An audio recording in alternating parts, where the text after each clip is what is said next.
What is up, ladies and gentlemen? It's I, D.H. Thorne, your friend, your compatriot in the dark arts, with two of my new best friends and my old best friend who's going to be a disembodied voice. We're going to call him the Flesh Priest, and he's going to be doing some interactions with us to help us take care of the questions, because we're going to have three people talking here. I don't know if I can follow the chat, so I got a friend of mine. He's going to be doing that. So would you guys please welcome EA KOETTING, who I guess is famous a little bit, but I think we know, and JD. And JD also apparently has friends in the internet, and I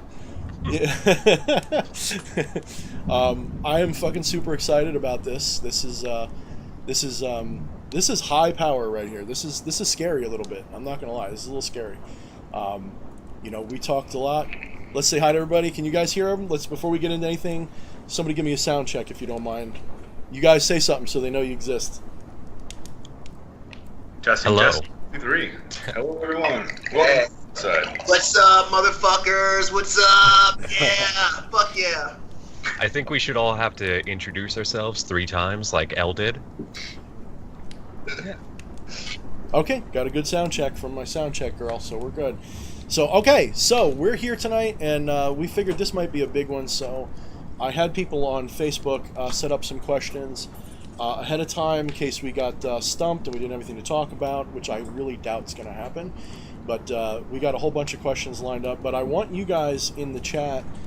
This is a Q&A hangout, so if you guys got questions about anything to do with what we do, I guess everything's on the table. Put it out there. Let us know what you want to talk about, and we will talk about it. Make sure you put your questions in bold, or tag me or one of the admins. Johan, my brother, thank you for that. Thank you for that super chat. I appreciate that so much. Thank you so much. I bet you can see I'm wearing the necklace you recommended. It's pretty, I don't know if you can see it in the dark. Man, this fucking thing's awesome. So, yeah, man. So, what do you guys think? We got Maggie Moon, the left-hand path witch. We got Dice Controller. We got Ender, custom-made incense. Yafar, what's up, Yafar? That guy's smart. Dovakin TV, the Hermit, Lowland, my good friend there, Jennifer Vatsa, Jam Apocalypse. Man, I can't keep up. John, you know what? Desmond, do your job. Say hi to everybody. No, just kidding. Hello, everyone. Yeah, I think that's going to roll by too fast, even for me. Yeah, we might have to put it on slow mode.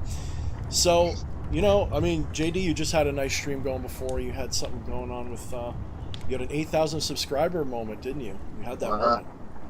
Yeah, dude. Fucking beautiful. And, thank you all, to all the fucking From the Light of the Darkness fucking soul family, soul tribe. Fuck yeah. Fuck yeah. Thank you so much. I fucking appreciate that shit so fucking much. I love you all, and, fuck yeah.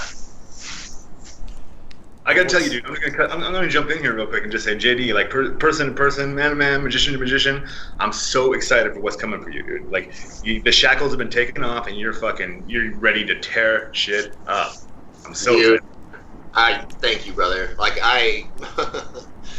Liberation doesn't even define how my state of beingness right now, and I feel so fucking alive. I feel so fucking good. Mother Aya has been so fucking good to me, and all of my fans, all of my supporters, they have really gotten me through this dark night of the soul, and I've come out on the other side, and I'm so ready to win in life, so ready for new opportunities, new horizons, new love, new everything. I'm just so optimistic about the future, and just ready to fucking do it. Ready, dude. Fuck yeah. Killer. Yeah. I love that catapult, because that's what it's like, shit'll happen. You'll get a little setback, but it's like the catapult getting pulled back, and then you just get launched with something that develops out of that energy that you get from that. So it's pretty fun. And let me start off. Let me give everybody here some sacred tobacco here. Uh-oh. I don't smoke anymore. Oh. No. Okay. All right. Fine. Oh, thanks, Jake. That's fucking awesome, man. Fucking awesome. Perfect. Fucking awesome. You know it. So Hell EA, what's new? I guess you haven't done a stream since yesterday, so you must be you must be raring to go with things to talk about. Let's see what's new in the life of EA KOETTING. Getting the kid registered for school. That's cool. That's some hardcore black magic right there. Yeah, so school's here. I don't know how I know everybody in different parts of the world and country are having different experiences with how everyone's adapted to this COVID thing, but we didn't shut down really much at all here in Utah. Not all the stores, but most of the stores stayed open. Nobody really wears masks around here. Nobody really seems to give two rats' asses about the whole thing, and we don't really have a high infection rate, but we're pretty rural. So, yeah, it's this is definitely not one of the situations that all the eggs can be lumped into a basket, But yeah, so schools are opening up on time, and we don't have huge class sizes out here anyway, so it shouldn't be too much of a big deal. But you're doing that, and I was talking to you about this privately last night, but I'm doing a bit of self-experimentation with a new product I'm going to be releasing, and the Power Shift program. And I'm not going to get too much into it because I'm taking 90 days to see if this does what it's supposed to do, takes me to my next level, just hits things that are currently unimaginable for me. Mm-hmm. And assuming it does for myself, and then two friends that are also volunteering themselves. And so we'll work the kinks out of it and fine tune it, make sure that it's the best product ever. It's going to be a whole package of a bunch of shit. It's going to be a full transformation for anybody that wants to jump into it. So it's fun to take all these magical principles. I think people get, myself included, I think I get lost a lot in feeling like I've got to have an objective, like a desire for the magic before I use it. Like I've got to have a disaster happen that I need to work on, or a fire I've got to put out. And what I'm really locking on to the last year, and hopefully for years going forward, is just to be a lot more proactive than that. Like actually use the magic, use all of these different tools before the fire happens. Right. See how so that way you're not just stabilizing your life, but see how you can always just be pushing it forward. That's what I'm hoping for. Now, JD, I saw it, man. I saw it on your stream. Your new tattoo. Yeah, you like it? The beautiful blue butterfly right over the throat chakra, man. Beautiful, expressive blue butterfly. Oh yeah. Man, that's like I couldn't have told you to get a better one in that spot. That's a great choice, dude. That's a fucking great choice. Yeah, I fucking love it. It just fucking hurt like a son of a bitch, man. Like 3 hours of fucking like sheer fucking torture, but it was so beautiful when it was done. And I really feel like and I wrote about this in the Compendium of Baal, like the sacred butterfly and being in that cocoon, and then really, presenting yourself to the world. And that's what I'm ready to fucking do. I'm really ready to share the fullness of myself with everyone, and to, wherever that takes me, wherever that takes them, I'm just ready for the journey. Now, like EA just said, right? Because he just said, and this is kind of why I brought it up too. He just said, do magic to prepare, not to respond, but to prepare and integrate what you want to be all the time, right? So in a way, would you say that was maybe what you did? You kind of you expressed yourself in a new way. You're bringing something else out, because people are going to treat you different with all this stuff going on, new tattoos and everything. So you're preparing yourself for another metamorphosis again. You just came out of your cocoon, but now you're going to get another one coming. You're going to just keep doing. So what do you think? Especially in relation to what EA said, do you think subconsciously that's anything, or was it just an act of just, hey, that'd be fun? No, I think that it was something that I could really feel magically, and I really resonated with that, and that, it was definitely a symbolic gesture of, not only my metamorphosis, but the metamorphosis that we're all going to experience as a community together, as a unified community, and, that there's so much healing that we all need to do. and that is this is symbolic of that healing energy as well. And that, you know, is something too that like we all have a voice. We all have a voice in this community. We all bring something that's very unique and very special to the table, and that, you know, it's not only about the people that are prominent leaders in this community. It's about everybody. Every single person here is going to bring something special to the table, and is going to really be a part of the whole. And I really see us coming together in ways that we never have before, and that the vision that we have been experiencing for so long is going to fall away, and that we're going to come together, and it's going to be so fucking beautiful. You know, I can feel like that Atlantean energy. I could feel like Belial right there with us, like really coming through like so strongly with that earth energy. And, you know, not only are we going to heal this earth, we're going to heal one another, and we're going to move forward in such a powerful fucking way. And I'm like really honored to be a part of that, and I'm really honored to be a part of that with every fucking body here. It's going to be absolutely amazing and so fucking beautiful. So for the blue color of the butterfly, then, is that too associated with the throat chakra and communication, or did you have other meanings for the color? Well, you know, like, it's funny that you say that, because somebody mentioned that in my chat in the live stream earlier, and I didn't even think about that at all. Like, blue is just a color that I associate with Lucifer, because he does have this like translucent blue healing energy, and it has become my favorite color. I really love red and I love green, but I just really love blue.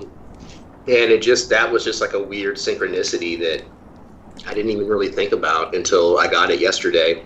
It's amazing, isn't it? It's like, amazing. Yeah. It's fucking amazing. So we got a big super chat. Desmond, give him a good congratulations for that big, beautiful super chat. I don't know if you noticed. Thanks, Desmond. He doesn't have to interrupt for that. It's just, I figured now's a good time. We got a big, beautiful super chat from Custom Made Incense. Oh yeah. So thank you for the super chat, Custom Made Incense. Thank you so much. I mean, it's really appreciated. No question though.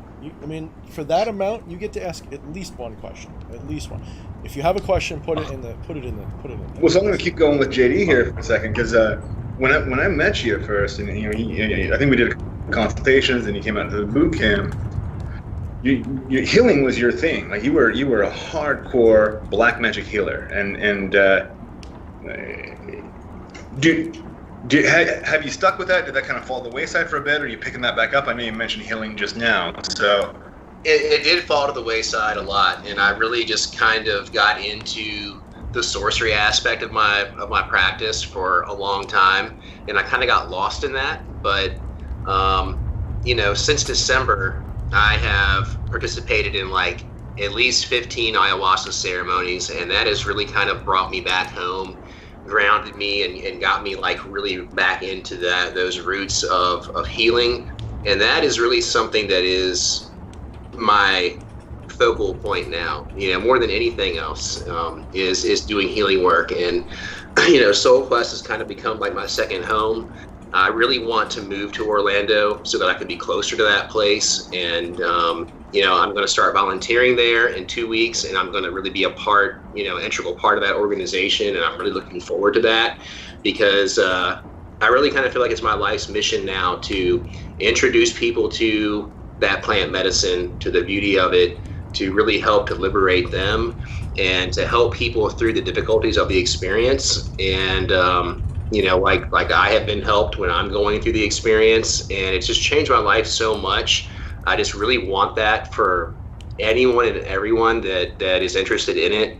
And I've like talked to so many people through consultation that have received the calling to commune with Mother Aya, and you know, I want to help facilitate that in any fucking way that I can, because for me it has totally changed my life. It's helped me reinvent myself, and it's really something that I think that every black magician would benefit from so greatly, because you know, it really gives you this sense of learning how to love yourself. And when you love yourself, you really come into the fullness of your power, and that only like intensifies your magical prowess, I mean, to like the fullest extent. My magic now is off the charts in ways that I could have never imagined. Everything is working for me. The doors of prosperity have fucking opened. Just in the last 10 days, I've had so much business, like more than I can even fucking handle, in both of my businesses. And I'm going again this weekend, and I've got a very, very special woman in my life that's going to be joining me in that this weekend, and I'm really excited for her to have that experience. And she's a little apprehensive, and I hope that she's going to follow through with it. And if she doesn't, she doesn't. But I mean, not everybody just says like, this dude's going to like get me messed, have me on psychedelics for a weekend together, So I feel that, dude. But I think we can trust you, man. You seem like I would go with you, dude. I would go with you before. Oh, dude, I would love to have you there, dude. I would fucking love to have you there. And if you do go, I will serve you and take care of you and make sure that you have everything that you fucking need. I will be your own personal fucking guardian angel the whole fucking weekend. Absolutely. Sounds like fucking fun. Yeah. We'll have to do it sometime, man. At least we can, potentially do that someday. I mean, it's weird how things, as they legalize some things, and it's like you wonder like what's going to happen like if we just legalized all this proper stuff that would really make these metamorphoses easier for people. Would it make a difference or not? Because there's other places in the world where they are. Like, yeah, go ahead, EA. Well, to kind of like maybe go the backwards route of that. We really ought to be questioning why plants at all are considered to be criminal. Like, right? This thing grows out of the ground. Right. It's been used by shamanic traditions further back than we can even document. So Aya is such a crazy thing for anybody who's interested in like botanochemistry and such. The fact that you need an MAO inhibitor to get this to activate, and that the ayahuasca broths are made with plants that normally don't grow together. Like, it's not like they just picked this plant and right next to it picked the other plant and boiled them. They went in search of these things. There's like a very clear lineage. Like, how did they figure that out? Yeah. Yeah. I mean, the shaman that actually figured that out and put those together in the proper quantity and the right consistency. I mean, that is magic to the fucking fullest extent there, right? I mean, that's fucking crazy, isn't it? Yeah, no, that's really crazy. I mean, the only thing I would say, not as a skeptic, but a skeptical position would be, well, humanity's been around for X number of millions of years, hundreds of thousands of years. Maybe trial and error, they could have figured it out. But no, I agree with you, man, because how many times did they fuck it up and just drop dead and lose the recipe, So, and then the degree of technology and of science that has taken us to even know what an MAO inhibitor is. Like, we have this information now after a long time of not even looking at that particular thing, but playing with a bunch of different other chemicals and going, oh yeah, okay, here that is. But then you got what we imagine to be dudes in loincloths around a fire, that are figuring this shit out. Well, I mean, for all we knew, they flew over in UFOs, figured it all out, then beamed down and did it. We don't know for sure. I mean, I know they like to think they know, but they assume that any alien or advanced civilization they assume is going to be like ours, but we don't know that. We have no fucking clue what it would look like for our civilization to advance. Like, we think it's going to be fossil fuels, blah, blah, blah, blah, blah. Maybe they took millions of years to develop bioenergy, and they figured out how to run everything biologically. We don't know. And when they act like they do know, and we have things like Tesla with the free energy stuff, getting it from the ionosphere, we don't know what they knew. For all we know, there was free energy. They didn't need to burn anything. They didn't have to do any of that crap. And so their whole civilization might not have left the big giant hoof print that ours is leaving, So they might have been there and are gone now. We don't know. I think some of us doing what we do, we suspect there was something older than man on this planet before us. I think we can feel a presence, but some of us know better. And it's like, what was it? Like, we know there was something, but what evidence? Like, what can we prove? Well, one of the crazy things the first site that came to public attention was Göbekli Tepe, that pushed the boundaries of how far back we go. That one blows my mind. That one, and I don't think that's even close. No, and that thing with Göbekli Tepe is because it was basically just a hill, a potbelly hill. That's what the name means. A potbelly hill. This dude's walking his dog, and his dog falls in to like the belly button of this hill, and he's like, whoa, what happened? He gets people to help him retrieve his dog. Sure enough, there's a whole temple structure down there that is multiple levels deep. They have to be careful as they're excavating it because obviously it's fragile. But now I'm looking around in the mountains, going, whoa! Like, if that was just a hill. People go walk their dogs up there. I got hills that people walk their dogs up. Well, and they have that here too, don't they? They have the burial hills and stuff that we find that we know about, but what do we not know about, right? Especially like in the rainforest and stuff. Like, wow. Well, yeah, and so I'm just gonna make a flat out statement. I don't necessarily buy into Hollow Earth. Like, I don't think that the 12 lost tribes of Israel are all huddled together in the core of the earth. That seems like that's a little silly. And the supposed evidence about it, Admiral Byrd was supposedly in 2 places at once, Antarctica and the Arctic Circle, doing completely different expeditions. It's like, this shit doesn't add up. You got to have better evidence than that. But there are a lot of cave structures that are undiscovered and mountains. That does blow my mind. We walk by mountains all the time. We drive by mountains all the time. It's like, what could that be? I had a dude, one of my first kind of mentors in passing, just a dude, he would wander by a lot of parties that I'd be hanging out with. He'd come by and, oh, hey, you're that kid that's into the Necronomicon, right? I'm like, yeah. He's like, yeah, I heard about you. He'd give me little nuggets here and there. And one of the things he told me, he goes, you look at the mountains around you, understand that sometimes dragons don't want to be seen, and so they make themselves look like mountains. Fuck yeah. So did I was like, whoa. Fuck yeah. No, that's old mythology right there too. That's totally, yeah, dude. That's like, totally. There's something draconic about that shit. No, totally. And I wonder, like, how much of that is real, right? How much of that is just, there's a lot of tectonics under there, so people heard earthquakes and they feel like there's something big living in them. But it does seem to be a common thing, doesn't it? Like, like in Japan, you have Shintoism. Everything is a living thing. It's animism, right? They put a soul into everything. Mount Fuji is a person to them. It's not just a mountain to people who are Shinto. Well, in the same way, like, didn't Western people, don't all these cultures do that?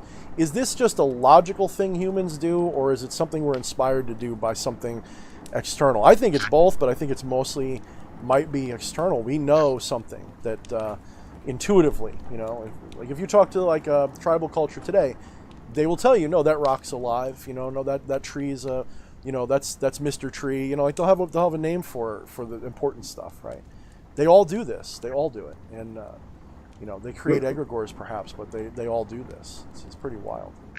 Now, JD, when you were out here, did I take you to the labyrinth out in the desert area? We went to the labyrinth that was in town. Oh, it was a right? Stuff. And then we went to your outdoor temple, and we also went to that keyhole cave. Yeah. I'm actually going to be out in Utah in August, so maybe I'll have to pop in and see you. I'm going to be in Salt Lake around like the 10th or the 14th, and then maybe I might extend my trip and I'll come and see you for a few days or something. Dude, I got a room for you, and I'll feed the hell out of you, man. Cool, man. Fuck yeah, dude. I'll do that. I'll extend it and I'll come and see you. I'm going to be having some crazy psychedelic experiences out there for a few days with this really fucking awesome friend of mine. And we're going to go camping and things like that. And I'll definitely hit you up. We'll figure it out. That'll be fucking great. Absolutely, yeah. No, for sure. We might be able to continue some experiences here. Not here, in some place south of the border. Yeah. not here. Shut up, Feds. Go away. Definitely, because like part of that trip is to gather a good little stockpile to bring home. So yeah, I'll be prepared. Perfect. So Desmond, let me interrupt for a minute, Mr. Flesh Priest. Did we get any super chats? Any good questions or comments in between while we were? We do, in fact, have a super chat from Steroid Maximus. He says, "Glad to see you all here tonight." Dude, that dude's fucking aces, man. Yeah. And we do have a question. I have one here from, I'm not sure if I'm going to pronounce this right, Domnall Antichristo. Okay. He gave a couple questions. One that I thought would be interesting for you guys. Talk about prophecy. Are we all in agreement? Do we have common theories or prophecies for the next few years? Ooh. Yeah, yes. Before I jump on that, Behemoth X, brother, I saw you chatting for a minute. I don't know if you're still here. Dude, I love you. Love you. Love you. We're going to have to travel to your house and bring like a satellite dish. And we're going to do like a big stream with you, dude. Oh man, that would be like fucking awesome as hell. So it's on the All right, so we heard the question. I'm going to shut up because I talk too much all the time. Whoever wants to jump in there first. I know we've had our conversations about, especially me and EA, about what's going on in the world, where we're going in the world. What do you guys want to jump in? Is there any prophecy you want to mention? Anything you want to talk about? I definitely have some. Yeah, I have some for sure. I mean, I see some pretty dark things coming for us. I really do. And it's things that like I hate to talk about because I don't want to scare people, but I think that being prepared, for the worst and hoping for the best is the best route to go. Being a Mormon, and I know that EA can probably relate to this, I don't think you have to have a 2-year supply of food and water on hand, but I do feel that everybody needs to have at least 120 days. Anything that you're going to need to get through difficulties, because I do see at some point the grid going down, and I do see that my technology's not working for a period of time, and that is going to be a very, very difficult time, and I see it coming in like maybe even as early as November or December. I hope not. I hope it doesn't happen, but I do feel that it's coming, and I think that we owe it to ourselves to be prepared for this. Mm-hmm. And it is a message that I keep getting over and over from Baruch over here. Baruch keeps mentioning this to me all the time. And I have prepared myself, and I have everything that I need for the most part. I've got water, I've got food, I've got guns, I've got ammo, I have propane, I've got matches, I've got batteries, I've got flashlights, I've got blankets. I've got materials to board my house if I need to. So what's that address again? So what's your? Just kidding. Yeah. Well. I don't really necessarily want to be where I'm at when this goes down. I'm actually trying to move. Orlando may not be the best place because I do see some things happening there as well. I do see somewhat of natural disasters coming. I see an upheaval happening. I see shorelines that we have that are land-based now that are going to be underwater. There's a lot of things, Mother Earth is going to be purging big time. And, with Atlantis coming back, and I do believe that's going to happen in, as we shift into like a fifth dimensional consciousness, there's going to be, prior to that happening, it's going to be very difficult, more than it ever has been, to exist in this world, on this earth. And a lot of us are going to be okay, especially if you prepare yourself now for it. You're going to be, I'm not going to say you're going to be just fine, but you will make it through it. But I do see that these things have the potential to be very, very fucking real. No matter how much I want to deny it, no matter how much I'd rather just like stick my head in the sand and say, this is not going to fucking happen. I see it nonetheless, and I feel that it's my duty to speak up on it and to, express myself in that way. Nobody wants to hear these things, and I don't want to say these things, but I do see that coming. I really, truly do. Now, my question for all that, because I've had some stuff. We're all going to get into our own thing, so I just want one question first. How much of that do you think is metaphorical or symbolic versus how much of that is... Yeah. You know what I mean? Like, whenever we do gnosis with the spirit, a lot of the times it's symbolic. You'll see, the mountain was on fire. Well, it was really a representation of something else. But it's, how much of that do you think is literal? And how much of that do you think, or do you think there's any room for it? Do you think it's going to be 100% factual? I think that it could be metaphorical in many senses, and I hope that it is. I really hope that it is. But there's a part of me that cannot help myself but to say, hey, we need to prepare for it in the literal sense, regardless. I think that it's important that we really don't put all of our eggs in this fragile basket of society that we live in, because it is so fucking fragile. Fuck yeah, man. We take so many things for granted. We're 9 missed meals away from total disaster. Absolutely. And you will see, like, like the worst aspects of humanity come out. Yeah, You know, we're less only the 1 or fucking 2 degrees away, dude. It would just take, Yeah. man, it doesn't take much. Yeah, it doesn't.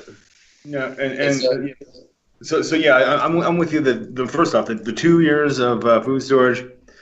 I know Mormons that do that, and they're always having to go buy new shit because their grains go much. rotten because they're sitting in it. You know, you got to have crazy airtight containers. You got to be checking them and You gotta releasing rotate it out all the time. Yeah, Yeah, I don't and- do that long at all. I do about a month if I can. So, if I can so, what, afford so it. what, the cycle time that I keep being given specifically by Azazel for just about everything, 3 months. Within 3 months, you can change your entire life. Within 3 months, your entire life can change. Right. Yeah, I Now- agree with that.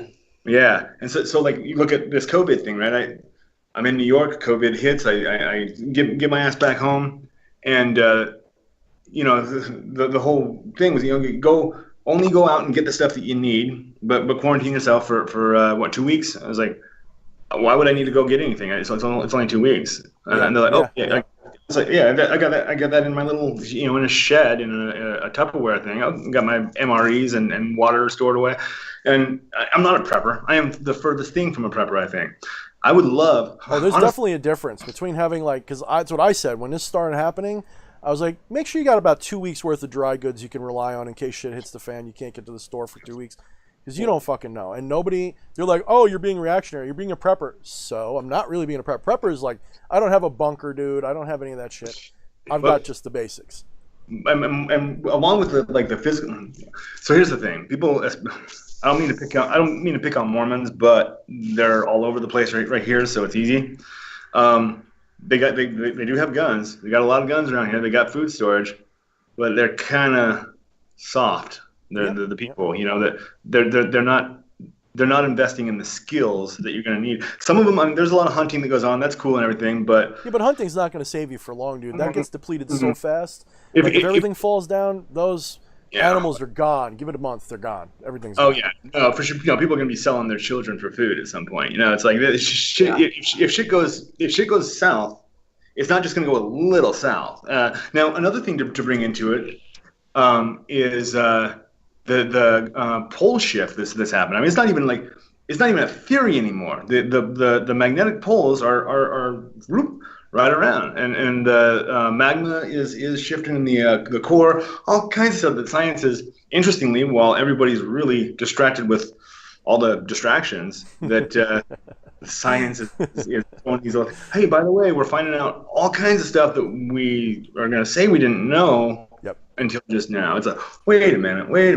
We've been seeing this with airports. An airport in Florida in, I think it was 2014, had to shut down all their flights so they could repaint their runway because it has shifted that much of a percentage in such a short time. And this is a thing. It's wobbling like crazy. Yeah. Yeah, and mind you, that's not saying the Earth itself flips. No. Yeah. I follow you, dude. Yeah, that's important to point out because I remember when it first was talked about, people were like, so what's going to happen? All the crust is going to move? I'm like, well, if that happened, the earthquake would be so ridiculous there'd be nothing left. I mean, that wouldn't even be it's not even a conversation we can have. You're talking about a very small object about the size of not even the size of the moon, like maybe the size of the moon in the center of the Earth. It's the iron core of the Earth. It's a dynamo. It's iron is fucked up in astrophysics because it kills stars.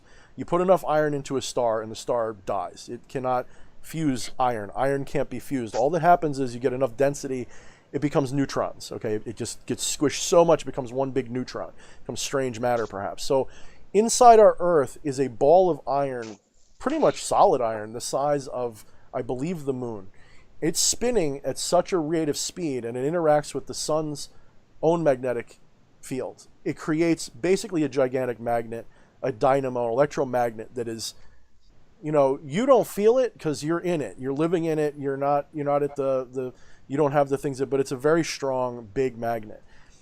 When that thing's spinning, however, just kind of like if you can look on YouTube, there's videos of people spinning tops in space.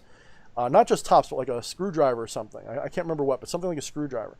When you spin something like that, especially if it's not totally balanced perfectly, a number of revolutions in, it'll flip, and it'll completely flip around. So it's called precession, is what it's called. It's a process called precession. It's like a top. When you spin a top, it does this, and it'll wobble, wobble, wobble, wobble. It'll do that kind of stuff. this thing can flip, and what's actually happening is all the matter is trying to go the same direction all the time, but because it's locked up in this gravitationally bound object, and that's orbiting around a star, and that star is moving actually laterally to the direction of all of this, it's a wild-ass top ride. And when that thing is subjected to all these forces and our own moon whipping around, it's going to change its direction from time to time. When that happens, you lose the magnetic field for a little while, because that magnetic field is generated by that spinning top. So when that stops, when it changes, that goes away. Now, what does that mean? Well, solar flares. I mean, it's not so. I looked into the solar flare thing, JD. I saw your video on that, and I was like, honestly, my first reaction was, oh shit. Like, if there's any truth to that, we got to be ready. Like, and so I start looking into it. All right, it looks like if you're on a alternating current system, which if I could be swapped on this, I think that's right. The United States and most of the world is on an alternating current. Yeah, we're on alternating current. Yeah, cars are DC, and like your 120, 240 volt systems in a home are alternating current. Yeah. So from what I understand, they've got measures basically in place at most power plants that they can do some sort of a Faraday field around the plants themselves, something like that. They can block this. If you have a solar flare, that takes 8 minutes to reach the Earth. If you have and that doesn't actually create any magnetic discharge or anything. It's just light. But if you have a solar emission, that's what actually creates it. That takes I could be wrong. I think it takes a few days. It could be longer than that before it reaches Earth. So basically, and there's a whole system of satellites between us and Earth that are watching this. You're right, but like there's a ton of our grid that's not protected with that. Right. Yeah, it's not just the power plants, because they can switch all that off. It's the wires those are what's so that all those backup systems, every backup system is relying on the Earth doing what it does, assuming that we're not completely destroying it to the point that it can't do what it does, meaning that the magnetosphere has got to be in place. Mm-hmm. Even then, it won't be enough for a lot of it, but can you imagine if it went down? Right. And we have a comet that's coming too. And, it's here already. It really disrupts some things as well. And they're going to be keeping an eye on that. And I hope that that's going to like pass us by. But it's like 3 million. It's like 3 million miles. That's pretty. No, 3 billion miles. As far as fuck. I just want to point to a note here. Time Lord in the chat room said something that got my eye. It triggered me. Right? I'm offended. I'm offended. Change your mind. Yeah, right. Yeah, you can't speak truth anymore. But he said something along the lines of, it's gone now, but the gods say what they want, not what others tell them. So basically, I would make the statement that us here in this conversation are living gods. We're just still figuring out what that looks like. And everyone in the chat room, or at least a good portion of the people in the chat room that I see over and over and over again, are living gods, creating their own reality. And so there is it seems like there needs to be a balance there, because if we're putting on blinders and just saying, well, I'm a god, so none of the physical reality is gonna do what it does because I'm gonna think differently. That's not godhood. That's just being ignorant. That's closing your eyes to the obvious. That's ignoring reality. But then there also has to be that balance of, I am the god of my reality. I'm the prime observer of all things that are my reality. Therefore, I got to observe it in a way that's most useful to me and pushes it in the direction I want it to go. What's the balance between those two? JD, I'll throw that to you. Yeah, I mean, I think that these are things that we can change if we start actively putting our attention towards changing it. I don't want to be afraid of these things, and I don't want to just accept it by any means, but I do see it as a potentiality there. And but I do see that it is also an opportunity for us to flex our magical muscle to make these changes and to change this reality that could possibly be. Mm-hmm. And I do feel that we're going to do that to an extent, because I do think that even though I do feel that dark times are coming, I do feel that we can change it to an extent to where it's not going to totally devastate us like it could. Well, and being honest, this is what we've all been praying to the Lord of Darkness for anyways. We're all kind of sick of this diseased society and all the bullshit that's That was going going on. to be my answer. Was going to be, why do we want to change it? We're already manifesting it. Like, this is Right. this is It's like, us oh, causing it. yeah, everything's gonna get flushed down. Well, you know what? It's just a bunch of shit that just keeps building up and piling up out of the toilet. It needs to be flushed. I'm not saying I don't want people to die. I can't say that publicly. I do not want people to die. He says I can't say that publicly. Nice. I know what you're saying. No, I agree with you. Every It's not- sperm is sacred, you know. Right, because I mean we're looking at a society that's sick. It's been avoiding its shadow forever. It has no idea what it's doing to itself, and it's allowing. Let's put it this way: as Lucifer said, not every human being is meant to be free. Human beings are a herd species. We're not all meant to be free. Some of us are meant to be free, but not everyone. And this sucks because it sucks to be someone who isn't looking to dominate the world and to see that how easily and how willing people are to be dominated. And that mentality is what's allowing the shitheads and the shitheels to turn this planet into a shithole. By doing that, by allowing that, we're sitting on top of a powder keg right now. They think they're controlling it, and to a great degree they are, because they've got all the fucking neurolinguistic programming and subtext and all the bullshit and all the propaganda, and everyone's dancing along. You know, it's the Pied Piper, and he's leading all the rats to where he wants them to go. And the problem's going to be, now here's the thing with what we're talking about. You know, that sounds like you know, like a last resort in a way. It sounds like when you're having a problem with somebody, there's all these stages before violence, you know, and that's like, there's no more hope. We're just going to blow it all up. Like in the Bible, I killed it with a flood. Now I'm going to kill it with fire. You know, maybe that's solar fire in this case, right? I mean, what are we looking at?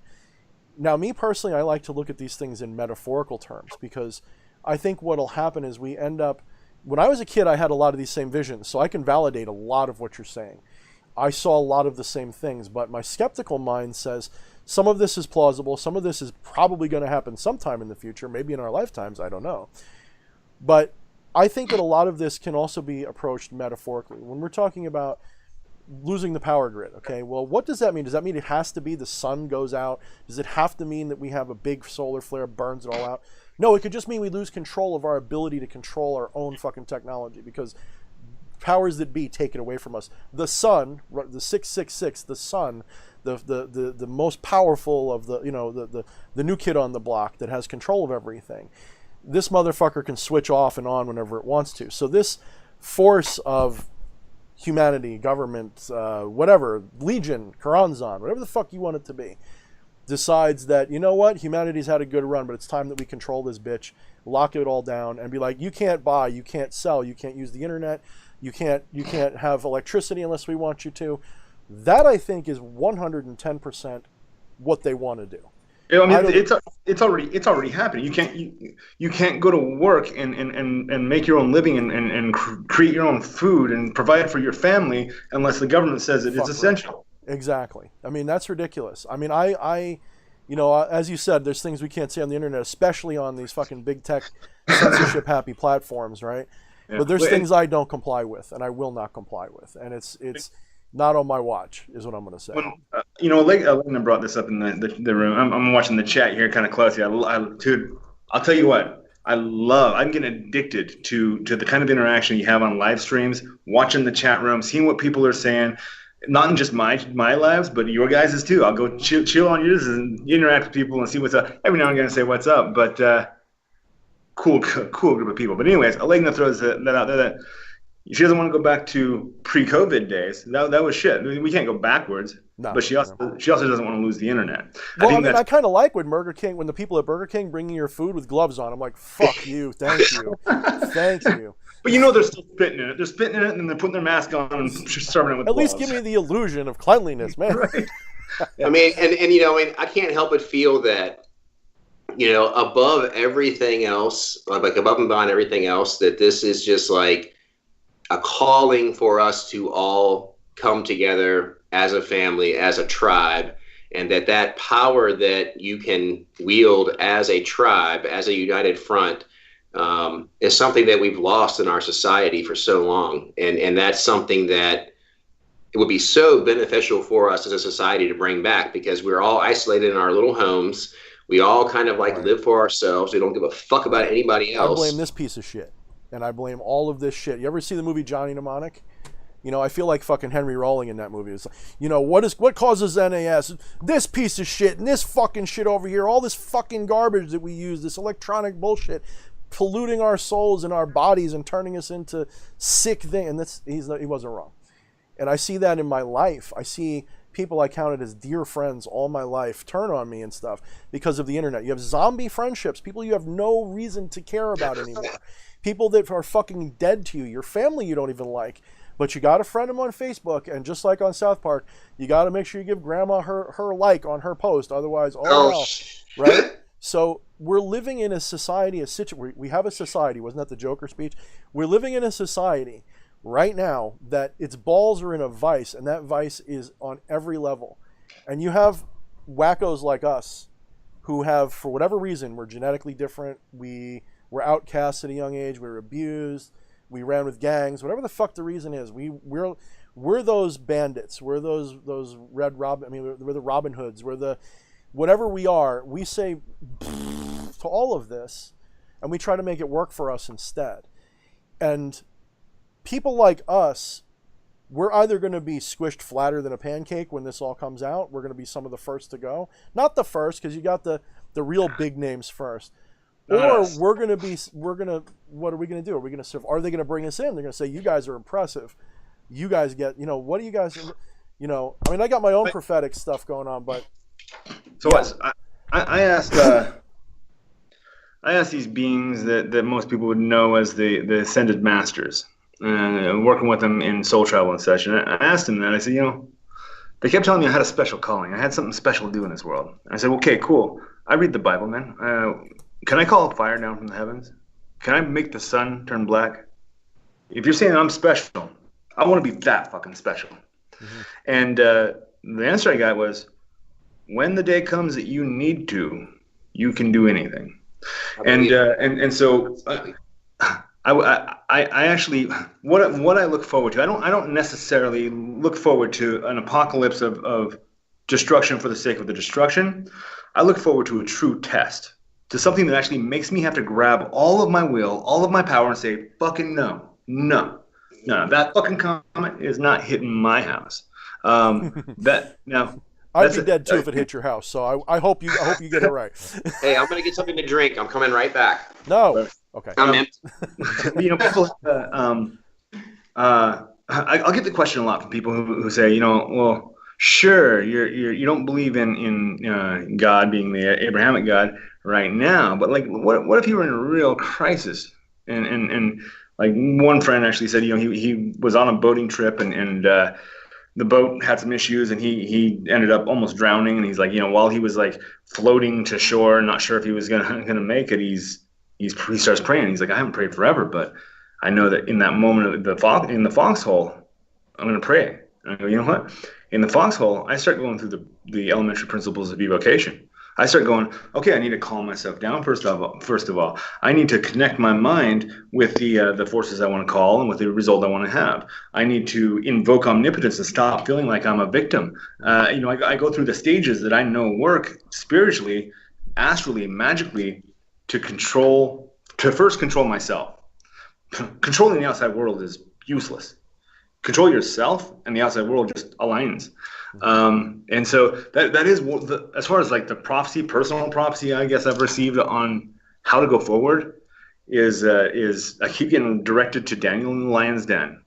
Yeah. The book of Daniel. Yeah, right. Daniel Hannibal Thorne, I think. Right? Yeah, exactly. So as the fires are coming up around Shadrach, Meshach, and Abednego, they're and Daniel's friends. They understand what they have to do: become completely peaceful and understand. The fire is not going to hurt you. The fire is your friend. Same thing with Daniel. He goes in the lion's den, sees a lion. Understand, be at peace. Understand that lion is your friend. That lion is there to help you. Everybody else thinks it's there to kill you. No, it's there for you. And so now, logically, my mind is telling me even right now Bullshit, bullshit. You're just trying to ignore the reality that you're just a frail human like everyone else.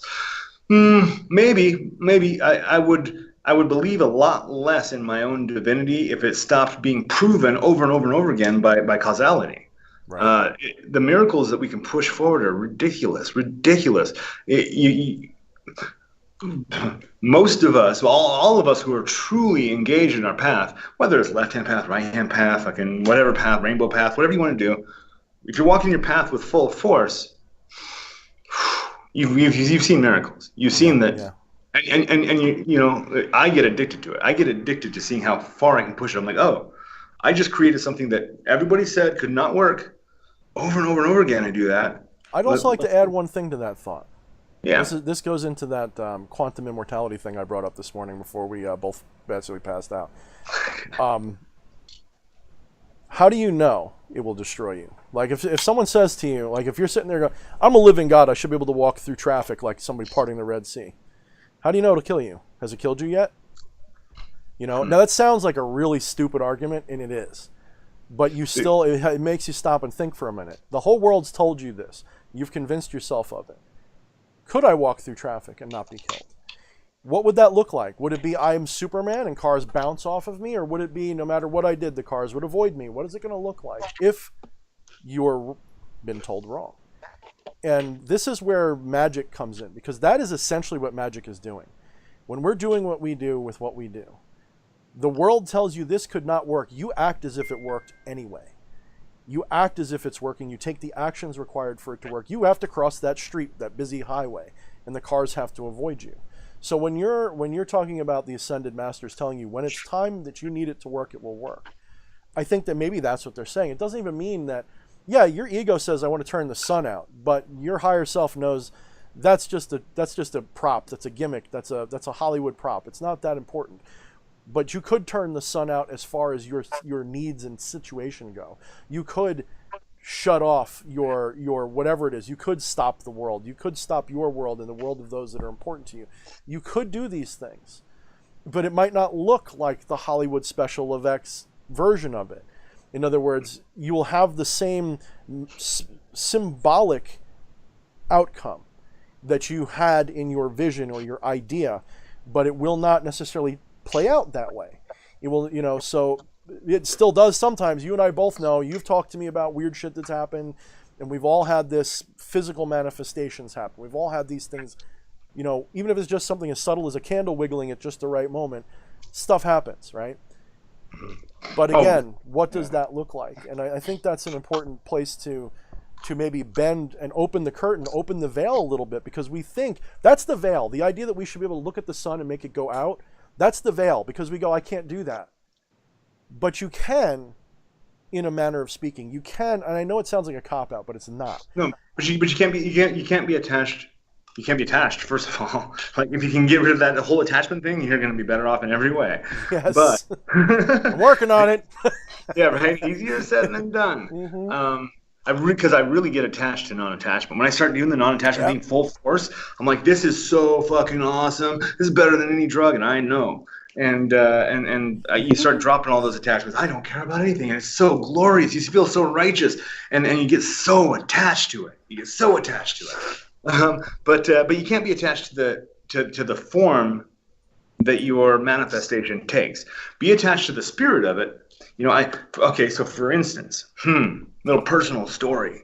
A little over a year ago, a year and a half. While you're thinking of that, we got a couple super chats. If you don't mind, 1 second. Hit those. I'm trying to lock that. While you're think about it for a second, get it focused in your head, and let's get, just because we had like 3 or 4 go by that didn't get a mention. So go ahead, Des. Yeah, we've actually got one from Donnie Brasco. Love all you guys. Thanks for answering my question and opening this up for everyone to start thinking. That was Domhnall Antichristo who asked the question about prophecy. We're working on it right now. This big ass freaking all right, cool. You got your money's worth on that one, brother. Thank you. And we also got one from David Morgan. He said, just checking to see if this thing will actually work for me this time. And it certainly did. Especially if you get those short ones, Des, if we get one where it's just somebody saying thank you, Just if you hear us take a breath, just be like, I got one real quick. Just got a. Oh, hold on. I got to cut you off right there. Oh, okay. Ender Oversoul says, you have all been a great influence in my recent life path. I really owe a lot of what I become to all of you. Just saying thank you. Back at you, Ender. Back Ender, at you're you. a cool dude, man. And you've always been really cool to me, and I appreciate you, brother. Thank you. When the dude is so engaged, like he's not getting paid for any of that. As far as I understand, he's not getting paid for anything he does. But he puts out content on his personal Facebook, on the different groups he runs. This dude, and he tries to tell me, he's like, I'm not trying to be a leader. Oh, come on, man. You can't help it when you're a leader. It just happens. You just do things, and people listen and follow, right? And he does do that. He really does. Anybody who steps up and they're like, I am your leader. No, you're not. No, you're not. Start doing the job first, motherfucker. And that's what it's so true. It's so fucking true. Thank you, Ender. Seriously, thank you. EA, get back to that beautiful story that you were doing. Back to my story that I was so rudely interrupted. Oh, man, fuck. Apologies. I'm sorry. Oh, man. Just don't let it happen again. That's all I'm asking. Oh, it's going to happen again, motherfucker, but I'll be a little nicer next time. So 2018, around August 2018, I start working with Azazel, where my work with Azazel in the Gatekeeper series gets real intense. At the same time, my home life is getting real intense too, and my relationship. What's up? Are you talking to me, JD? With the lips and stuff? What's going on? I was telling somebody that I loved them so much. I wasn't looking. Did I miss it? Was it I for love me? you too. I love you too, but What I the was fuck, man? a very I didn't get the love? The I was hell? a very special woman that I fucking love her so much. She's not on the chat, but yeah, she knows who she is. Oh, very cool. Yeah, sorry. Female. I love I'm a you. little sad. I feel You love me too, brother. You know I fucking do, and I love you too, DH. I love everybody here. I know you Sorry, do, brother. dude, I was bro. fucking with you. I feel like you were passing the love right to me, and she just snagged that shit in the midair there. Like, Yeah. yeah. Well, hey, here, some more. I fucking love you. Oh, love I you feel it. I feel it. Yeah, It's in I weird fucking places. love That's you, cool. brother. Fuck, and I love you too, DH. I love you, but I love you, brother. Wait a minute, are we supposed to be evil motherfuckers? What the hell? God damn, I think I joined the Oh, wrong no, circus. So you pick up the New Testament, and in the end days, the Antichrist will say, good is evil and evil is good. So love is now attached to evil, and hate is now attached to good. You can actually Right? see this play itself out. Sure fucking is. It's like 1984. You know, love is hate, freedom is slavery. It has reverse. And like I said many times now, you know things are getting rough when the spirit of the adversary is about love and not about destruction and this and that. Right? You know, Oh, yeah. things are getting rough when it looks like that. And I've been feeling it lately. Like when all that shit was going down, I'm like, why do I have this urge not to go down there and throw bricks and fucking do this and that? I want to go down and just start hugging people. Like, what the fuck's wrong with me? That's not me. That's not how I roll. I want to go out there and just be like, stop. We can work this out. Relax. Right? Yeah. So, anyways, a couple years ago, I'm working with Azazel hardcore, and I'm seeing that my relationship with my girlfriend of 8 years, 7 years at that point, was horrible, awful, unfulfilling. And so I hit Azazel up and I said, hey, how can I twist her mind into obeying me without twisting her mind into obeying me? How can I covertly slip it in so not only she thinks it's her idea, but I think it's her idea too? and he basically says, what do you want? I'm like, I want to be in a relationship where I feel loved, accepted, fulfilled. He says, okay, manifest that and forget about the person who brings that to you. Yep. I'm like, okay, cool. So I do. Sounds Sure like a enough. home run. It was perfect because like I'm looking at. I had limited my reality to this has to occur within this person, and this person is not set to do that. It's a blockage, and but I wasn't at a point I could admit that to myself. I wasn't at a point I was ready to cut her loose, but I was at a point that I wanted what I wanted. I needed what I needed, and I did actually shortly after I did the ritual that just kind of put that out there. I did tell her, I'm like, look, here's what I would like my relationship to be, and I would love to build that with you.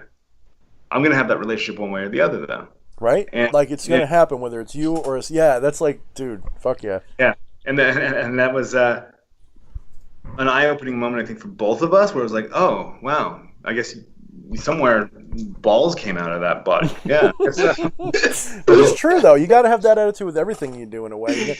I may not have it with I- you or this situation, but it's gonna fucking happen, and when it does, I'm Right. gonna be fucking And with a spoon. and here I am, like on. So my girlfriend lives in the UK.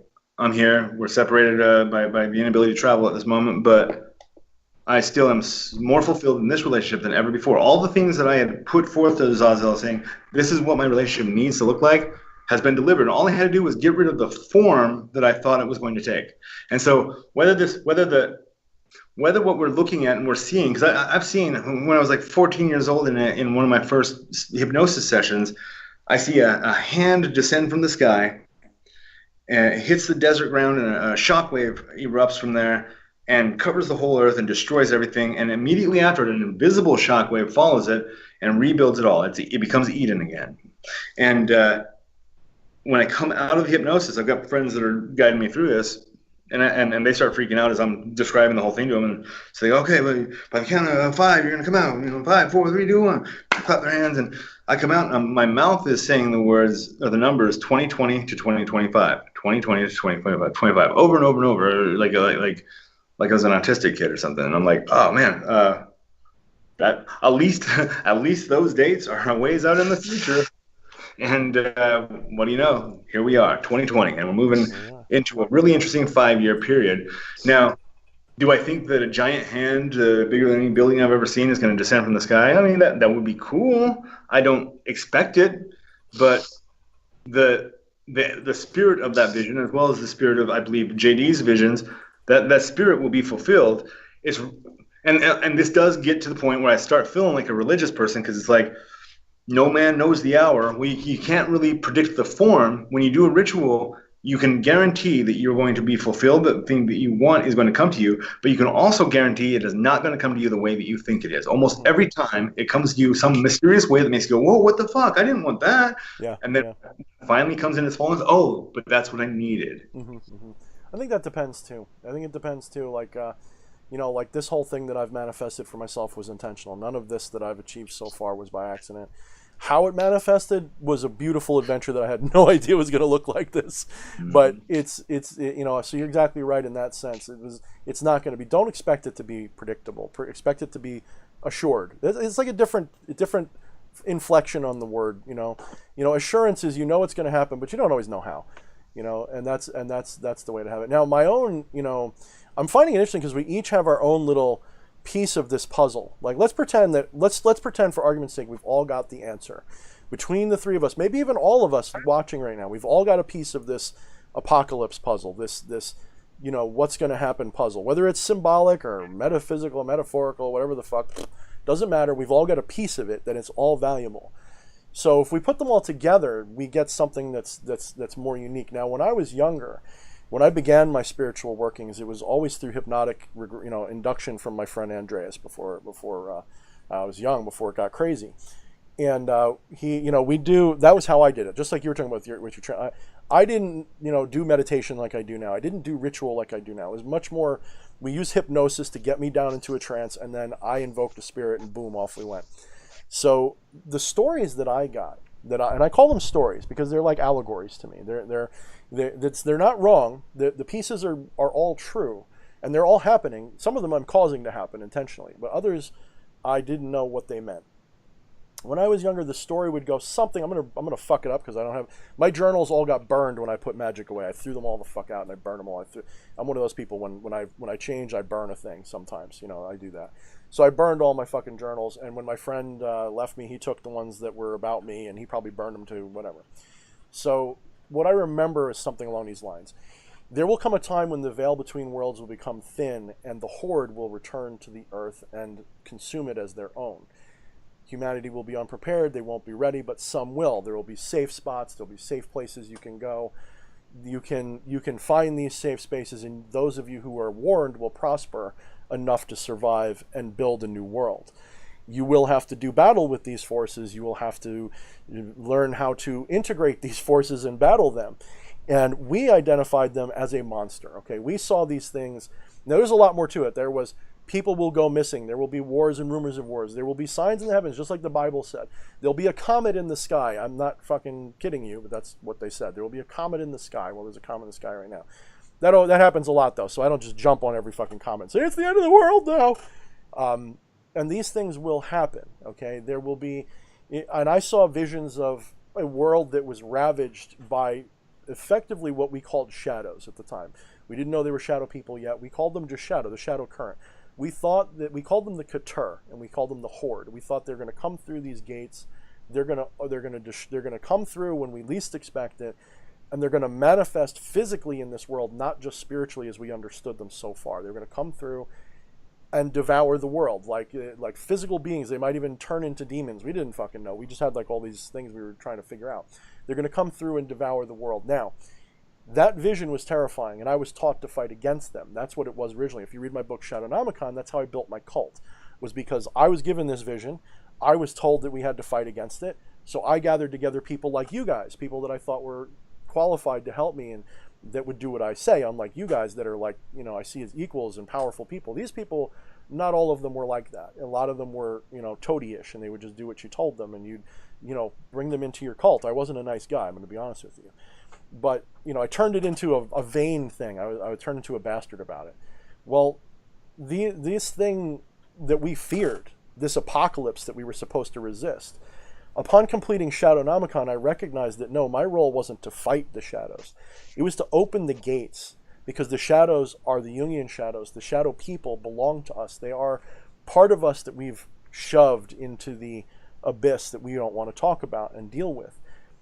And a big part of this, you know, the grid down, the new heaven, new earth, the change of everything, is also facilitated by humanity, whatever's left during or after that horror show that you guys are describing, needs to integrate its shadow properly. In other words, we have to get rid of this moralistic thinking. We have to get rid of this world where a person has so much shame they don't get help for problems. We have to get rid of this shadow hang-up that we have where everything is sinful and we have to hide it in the darkest abyss that we have. And then we can ascend. We can become a one world whatever. We can become a type 1 civilization. We can reach the stars because we're no longer hung up on the stupid bullshit. We as a species need to reassess the word problem. Right. You know, currently, if my daughter at the other end of the house, she's not getting the Wi-Fi from the booster box, that's a problem. Is that a problem? Is that really a fucking problem? Like, but these things are I mean, it's almost like that's defining the edges of what we're capable of. We are capable of so much more, and so that and honestly, like when I look at it, sure, I like the cowboy idea. That like as a little boy that wanted to be a cowboy, shooting my guns off. I love the whole Mad Max thing. That would be really fun. Me too, dude. Oh yeah, dude. Mad Max is like my favorite fucking. But not in a good way, because that would suck. But it is my favorite. Yeah, see, and I could do that for a couple weeks, you know. Right. I'll go. Right. I'm gonna miss deodorant and stuff. It's gonna suck pretty quick. Oh yeah, no, for sure. And I don't know if you're aware of this, but do not spray metallic paint in your mouth. No, that's like cake topping, man. Don't put that shit in there. And do yourself a favor. Don't fuck around with like little Safe Queen knives and guns. Get this shit you can hit with a freaking brick before you fucking. but I'll tell you what. So like in addition to just the regular stuff I do in life and work and raising a kid and all that, I got a kind of a crazy like training routine. I'll do like hikes constantly. I've got all sorts of weapons. I got firearms for sure, but I've got several different kinds of bows. I've got several different kinds of blades. I know you love the blades, DH. I love them all, dude. Do I ever complain when you bring it out? Never. I always go, ooh, that's another one I have and I want or I don't have. Yeah. For sure. But and like so I took some like not necessarily classes, but like a tutor type of thing to learn how to wield a Viking sword. I got a Viking sword that's that I basically kind of crafted to match my hand and whatever, based on just the blood of my ancestors flowing through me, saying this is how you. Your hand actually, like a lot of things that they do wrong. Like if you buy one off of the internet now, they often make the hilt too long. It's actually got a lock into your hand. That's actually a feature. It's not a flaw. Well, and also the end pommel is too decorative. So it'll if you're actually because like they always say, it's all in the wrist. Mm-hmm. You want to be able to fling that thing, and as you're doing that with these decorative ass pommels, that are not made for necessarily battle, even though they say they're battle ready. You start flinging that around, that's going to tear the shit out of the meat of your hand. Yeah. And forget taking a blow with that. And so I basically took metal and I made it into a proper folded sword. It's a badass sword. And then I trained myself with it. And I trained myself with it regularly. Now this is I'm going to take it to another level of silliness. I also have on my wall here 5. I don't even want to say it, but I got 5 lightsabers hanging on my wall. And I got one. I got one. My kid's got 3. Yeah. Oh no, the hole inside my soul was really deep for a minute. I got 5. Dude, I don't blame you, man. Those things are cool. If I could look, I'd probably give magic up. If you freaking said, "Here's a lightsaber, you could never do magic again," I'd be like, "Oh, I think I will." Oh my god! Oh my god! Oh my god! I'm a nerd, dude. What do you want, man? It's like I'll take the Force too, please. I'd like both, but if I can only have one, magic or a real lightsaber. So here's the thing. Once again, magic is. So the mythology. I loved the mythology as a kid of Star Wars, and so it's not extraordinarily rich, nor is it extraordinarily deep, which is perfect. It's great to be adapted to everything. So I will, if I'm struggling with myself, I will choose a lightsaber based on. Some of them actually do have quartz crystals in them that are light up. That's really cool. Mm-hmm. Thanks, JD. Man, all right. I'll start smoking again. Fuck you all. But I'll go grab one of them off the wall and I'll take it out and wander through the wilderness. And I've got really good night vision that's developed really well since I've been out in the middle of nowhere. And just wander through. Stars and the moon actually create a lot more light than you would think. Oh yeah, dude. Yeah, I love walking at night with. I'll like rather than just putting off the shadow, putting off those thoughts of whatever. If they're plaguing me, I'll go confront them. I'll go, what are you trying to? And I'll let it build until I can feel that Vader is just right there. The enemy is right there. And I'll light up the saber and I will do full battle with something that nobody else. I can't even see it. I'm imagining it. You're quoting Shadow Namicon, brother, because that's exactly what we did. Dude, I love you, man. You're quoting exactly what we did, like literally word for word what we did. It became more real than that, but dude, you nailed it, man. Oh yeah, and there is 100%. There is the knowledge while I'm doing this. This is so silly, and if any adult sees me out here, I'm gonna pretend it's not happening. I'm gonna pretend like I took this lightsaber out of the hands of a kid and told him to go home. Sounds familiar. That's a good thing you use a lightsaber. I use real swords like a jackass, but it's yeah, I'll definitely use real swords. And honestly, it's so funny. It is so funny. The concern that's in my head. What if somebody saw me being myself? I don't know. So far, I think it's fun. I mean, I'd fuck with you. Like, oh man. So this internet thing is nuts. I'm just gonna say that. And Elena brought this up, and it triggered me because it's like, man, I don't want to lose the internet. I do not want to lose the internet. No, not only is it like what. Honestly, I'm not too concerned about the fact that it helps me pay my bills. My bills have always been paid. I've always not had the problem with that, and so. That's not a concern. I would have said that maybe at a previous time, been like, oh yeah, I gotta use it for my business model. I know I have said that. No, I don't. My business model is flux. It's in flux. It adapts to whatever it needs to. And my business model is not become a living God, by the way. Like, become a living God is one vehicle of my business model. And my business model is not giving a whole lot of fucks, honestly. My business model is just doing me, and if I live on the streets doing me, that is cool, because I've done that. If I live in a nice house being me, that's cool, I'd do that too. Yeah. I'm definitely going to lean into the nice house, but I totally agree with you, right? Right? But there is the main thing that in my life, if this solar emission or meteor or a combination of a bunch of things wipes out the grid, and this device that we're now using, this technology that we now use to communicate with each other is taken, the thing I'm going to miss is the connection with you guys, the connection with these people that are in Yeah. chat. The people who, as you're calling the names off, man, my heart gets warm because I'm like, I know these people. I know what they're up to. I know what they're struggling with. And they know me. They know, dude. I can't hide shit from my audience. I found out in the process of time. I'm like, oh, I thought I was being sneaky as fuck with all of it. No. We're all pretty transparent, and I think the internet actually allows that transparency. So even with like Facebook, I get irritated with Facebook, right? It brings all the toxic shit to the surface so you can see it. Well, yeah, that's exactly what it does. It exposes things. It's that gate opening up and showing everyone their shadow. Yeah, kind of like that. I think there's a book about that somewhere. There might be. I hate to keep plugging a book that I wrote, but I don't mean to. It's just we keep talking about it. We don't know what we're talking about. But back in 2016, I think, or maybe 17, probably closer to 16, I started getting a little worried about the direction things are headed. That's kind of a constant theme. Like, as little baby steps get taken forward, I go, whoa, what's going on here? Like, let's be worried. So I do that. I'm working with the Voodoo Vodun Pantheon at that point. I call Papa Legba and just ask him, what do we do? This shit looks pretty rough. What do we do?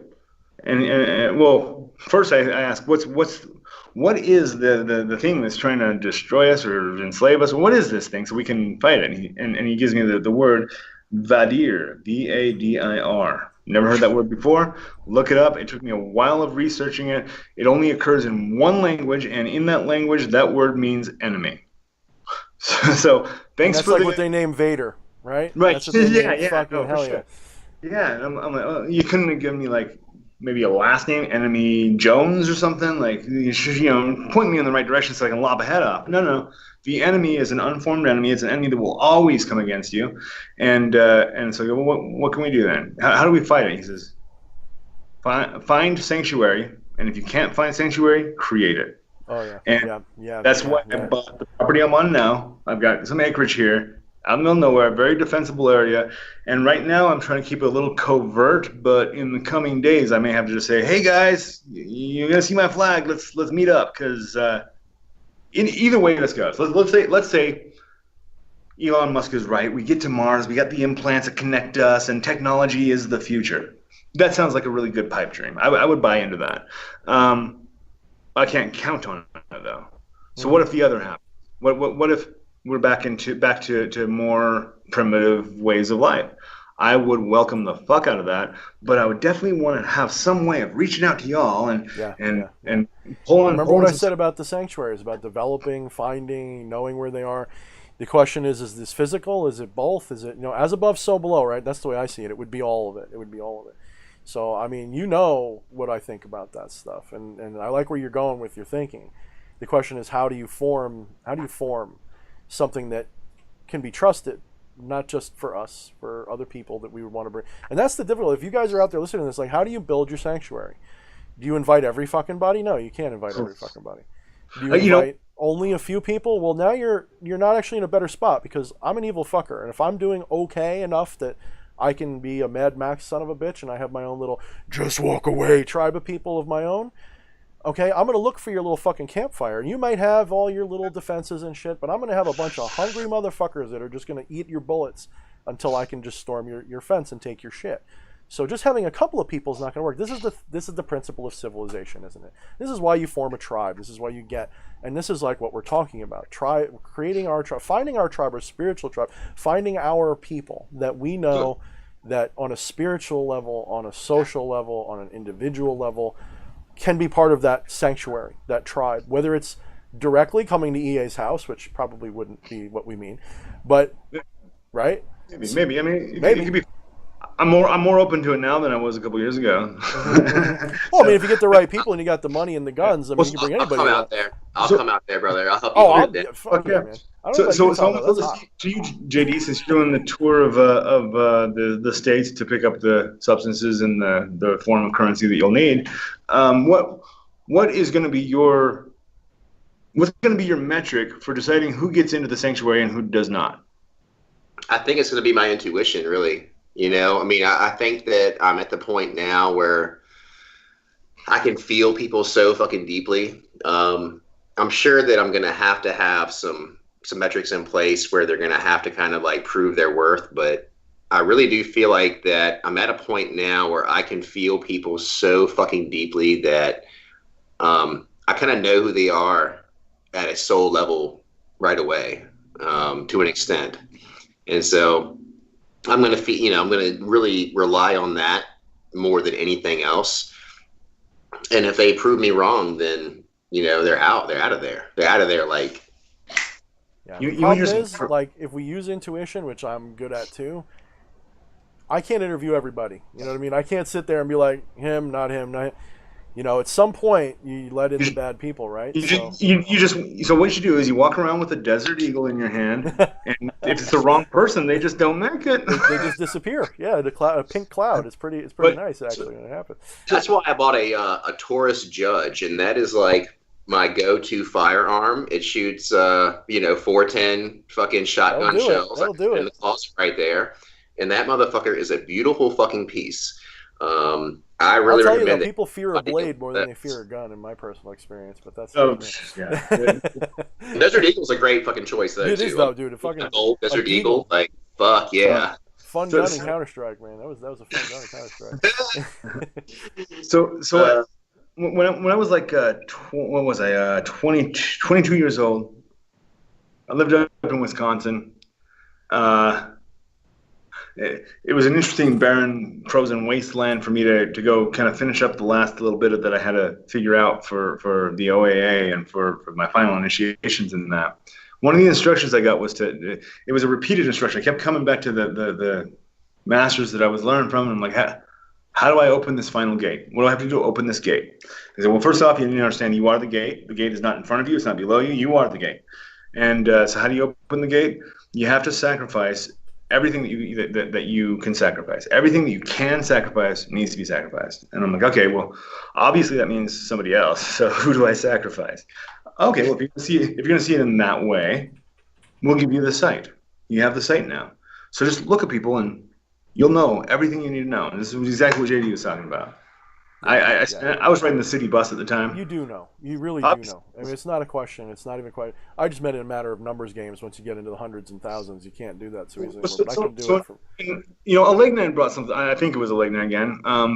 Somebody had brought it up in the chat about that we need to start sterilizing people. Well, the way it was phrased, they need to start sterilizing the breeders. They need to start sterilizing the breeders. Now, I have one child, and then I had a vasectomy.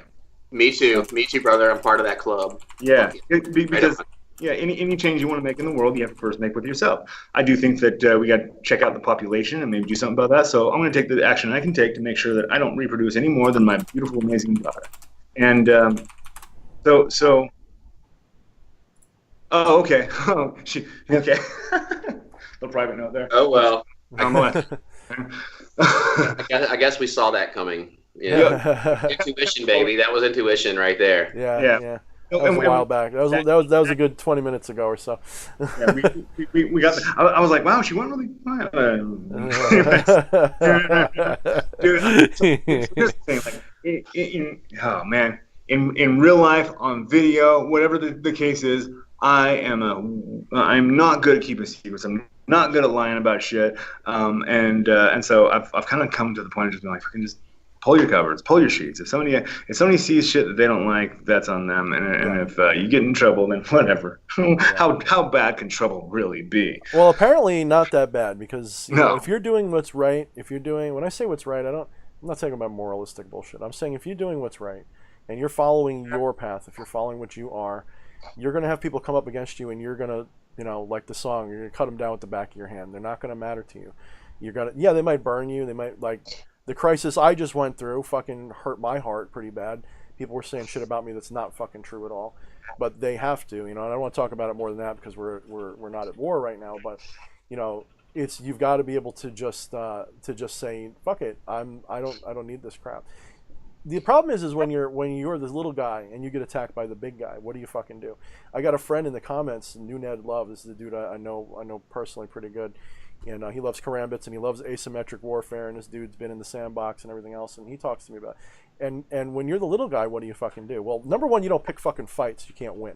You don't pick a fight that you can't fucking win. And you always pick the fight that you need to win, not the one that you want to win. You know, you pick the fight that you have to do this. And if it doesn't work out for you, you know, you need to be able to, oh well, I can walk away from it. So bottom line, when you're talking about this stuff, of bringing things together like this, you know, you're still the small guy. You're always going to be the little guy.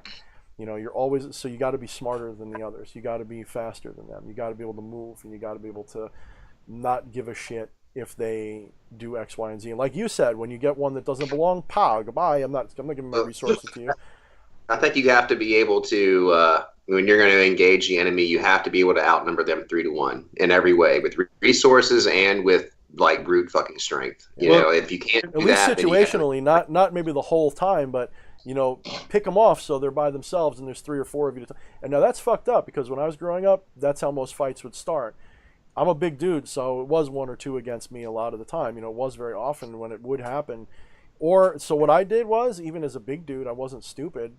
So instead of waiting for that to happen, I'd find the dude that was bothering me and I'd kick him in the balls, throw him on the ground, choke him out, and be like, come after me again. Even if you put me in the hospital, that's what's going to happen again and again and again. We'll just keep going like this until you're done, and that's it. And that's what you have to do. You have to have that mentality, and it doesn't always work, because there's times you don't go to school because you're fucking scared. I used to do it too, dude. I'd be like, nope, there's a whole bunch of dudes today that want a piece of me. I'm going to stay home. I have a comment that I wanted to mention real quick from and I'm going to do this for him because I love him. Dice Controller 187. Cool, dude. Yeah, that dude is hardcore. I got to tell you, like, I don't think I can pop into a single conversation that's going on that he's not in the room for, man. And Seeking Dice Serpent too. He's another one. That's another one. Serpent, for sure. Andrew Oversoul is almost always there too. Yeah, hardcore. You guys are all welcome in my sanctuary, by the way. Yeah. Well, he mentioned The Walking Dead and like how he wishes that was like never, you know, never created. And, you know, that was something that when it first came out for the first 6 seasons, I fucking loved it so fucking much. And I like never missed an episode. And I'd have my fucking Bluebell ice cream, fucking like, you know, like my fucking, what was it, like banana, whatever. What is it? Banana and like, I don't know, whatever it is. That I would have that, and I'm eating that, and like banana split? You mean like banana split ice cream with nuts and what are you talking about? Banana split ice cream? No, like banana pudding. Banana pudding ice cream. All right. Oh, yeah. It was so good. Oh my god, that shit is like. I'm on keto right now. Everything you're saying is pissing me off. No, I'm just kidding. Well, hey, forget that. But you know, I started having like such vivid fucking like nightmares about it, and I could not help but like, you know, there's such a correlation between like that series and how I could see things playing out in the end times, you know, without the zombies. You know, maybe the zombies would be the shadow people that you talk about. Yeah. They're already here, dude. I mean, they're here everywhere. The zombies are everywhere. The shadows are everywhere. It's the integration and the destruction that needs to happen. You know, I mean, what always happens with zombies, they rot and disappear, or you have to kill them, right? And shadows have to be integrated. We're surrounded by zombies. And they run in hordes, you know, right? Yeah. They run in hordes, too, just like who you're talking about. Yeah, exactly.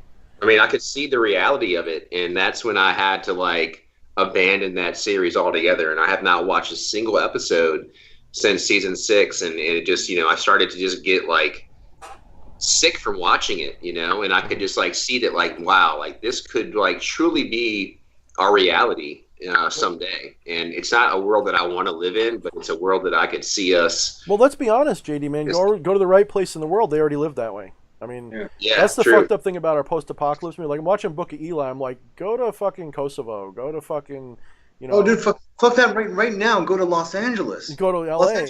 Right. Oh, man. Yeah, like, you don't even have to go to the third world. You don't even have to go to Palestine or something. Just go to go to downtown L.A. Yeah. The mayor of Portland gets tear gassed today or yesterday because he's standing with protesters, and the federal government sends their enforcers in and tear gasses the fucking mayor. So whoa, and people are like, oh yeah, we might be seeing a civil war sometime. What do you think's happening right now? This shit is lighting Well, up. some of that's perception. You know, the media is a master, fucking magician's mirror. It's a fucking the madhouse mirror, and they will take a situation, they'll magnify what they want you to see, and they make it look like. I've said this before. Go outside your house right now. I don't care if you live in a city. Go outside your house right now. Is it crazy right now? Probably not. You're probably fine. Unless you're in that less than 1% of the world where it's happening, you're fine. So the media is trying to cause all this fucking division, and it's working beautifully. It's like, wow. No, I'm kind of a little like, very aware, I guess, of the fact that that's not a fair litmus test for me, because I literally have moved to the middle. Well, yeah, for you. Yeah, I seriously, I walk outside in my boots, and that's it. My boots carrying my AR-15, and I just stare at rabbits staring at me. That's what my reality looks like. Now, if that reality starts seeing protests and riots and shit, we got some serious issues if they're coming after the rabbits. But yeah. As it is, what like, was that? The day of the what was that? There's a movie where all the rabbits come out and kill everybody. What the fuck? The day of the oh my gosh! Someone in the comments, we got nerds in here. Someone in the comments saw that '70s movie where the rabbits. There's like something happens and they all become homicidal, murderous creatures, and it's not even funny. It's like, oh, forget it. That's all I'm gonna say. It's got a whack name. Is it like hippity hop or some shit? No, it's like a scientific name. Oh, I could look it up. I could Google it. This is my OCD. This is whatever I got going on in my head. That's when you guys say so much shit. It's because when I hear that, I go, I remember. So let me find out right now what I'm thinking. I can't. Night of the Lupus or Lepus, yeah, something like that. Night of the Lepus, I guess. Holy fuck! Thank you, fact check. I appreciate that. Somebody got it. Jennifer Vaza got it. Night of the Lepus. And Tatum's all. And Watership Down, dude, that movie will fuck you up. Watch Watership Down. That movie will fuck you up. If you've never watched it, if you want to watch, if you were a kid and you watch Watership Down, you know the struggle, dude. Oh, it's a cute little movie about rabbits. Oh, make it stop! Make it stop! That movie will fuck you up. Oh my god. Oh my goodness. But yeah, yes. Let's do this. Unless you got another point to make real quick, let's do this. Desmond's been here. The Flesh Priest has been sitting here quiet as can be, listening to all of our insanity. You guys want to go with some questions yet, or you got more you want to bring out before? I was just gonna say, I'm gonna open my bay door here and let a little air in, so I'm just gonna stand up for a split second. I'll be right back. Watch out for the rabbits. Everyone, just be quiet. Be quiet. We don't want to scare the rabbits. Nobody frightened them. All right, there we go. So there actually were two small questions. Oh, little louder, dude. I can't hear you too good. That's okay. How about this? Is this better? Yeah, it's beautiful. Okay, cool. So there were two small questions that custom-made Incense asked. She asked, has a spirit ever lit a candle in your house? One did in my second basement. And She also asked, do you guys like Freight Xavier, Mind and Magic?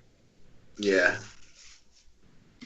Is that music for the second question? I do like his channel actually a lot. Freighter Xavier. Okay, I was hearing that wrong. Freighter Xavier. Yeah. No, I haven't really locked in and gotten addicted to it yet. I've tuned in every now and again. It seems legit. That's as much as I can give it. I don't know. I haven't followed enough to really say. But the first thing, candles lighting in the house. Yeah. Not when I'm looking, not when I'm staring at the candle, waiting for it to happen, of course. But walk out and have blown out all the candles, shut out all the lights, and then come back in and there's candles lit. Not extreme often, but about the same frequency that you have doors open and shit like that. Mm-hmm. I don't know. So do you guys experience poltergeist activity to the point that it just normalizes in your mind? Yeah, to a point. It did. Not so much lately. I mean, my house is pretty calm. During ritual, I get noises, sounds, things moving around sometimes. Mostly, especially outside. Forget it. Outside's perfect. It's so natural an environment that just stuff happens. You can't not have it. But no, I've never had a candlelight. I've had all kinds of wacky shit. Never had a candlelight for me, no. So I knew a dude that was just in the local area. He went to competing high school. He was the me of the high school. We were both kind of like vying for the Goth Satanic Award of the Year, and I think he won. He could. I don't know if this was prestidigitation. What is that word? Prestidigitation. Prestidigitation. Fuck that word. That's a good one, dude. That's a many syllabic word, man. I can't do that one. Man. Well, and it's I had to channel Gary Gygax to fucking do that because I think that's one of the spells, prestidigitation. and it's the consonants just boom, boom, boom, boom, stacked. It's like you can't put that word horizontally. You got to stack it. That's what I got to do. Yeah. All right. I do like this presta, which is like I guess like presto. But yeah, but then it's digitation. So fingers digitate. It's like doing something with your hands without it's sleight of hand. It's sleight of hand. Yeah. So I don't know if it was a sleight of hand or magic, but he pulled it off as if it was magic, and he would take he always wore a trench coat, of course. In the summer, 110 degrees, you always wear a trench coat, and he'd have a stinky motherfucker right there, guarantee it. Right. Hell yeah.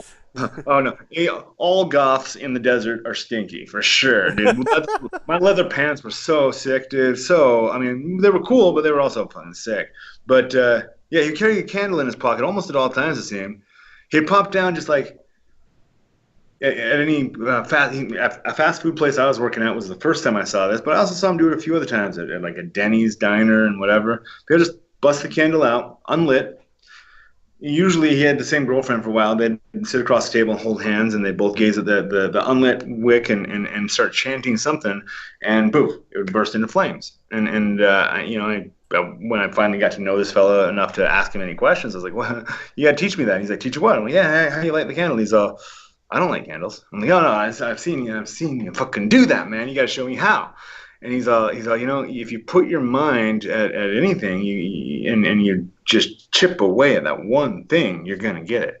Whether it's lighting a candle, levitating a teacup, whatever you want to do, just focus singly on that thing, and you'll be able to get it. I'm like, what's the chant though? Because that's, remember back in the day when all of your magic just depended on knowing the words of the invocation, and all you had to do was say it right and wave the wand, and boom, shit happens. And that's the moment that I was in. I was like, you just got to teach me what that chant is, dude, and then the whole thing's solved. But I think his secret was right. You chip away at that one thing.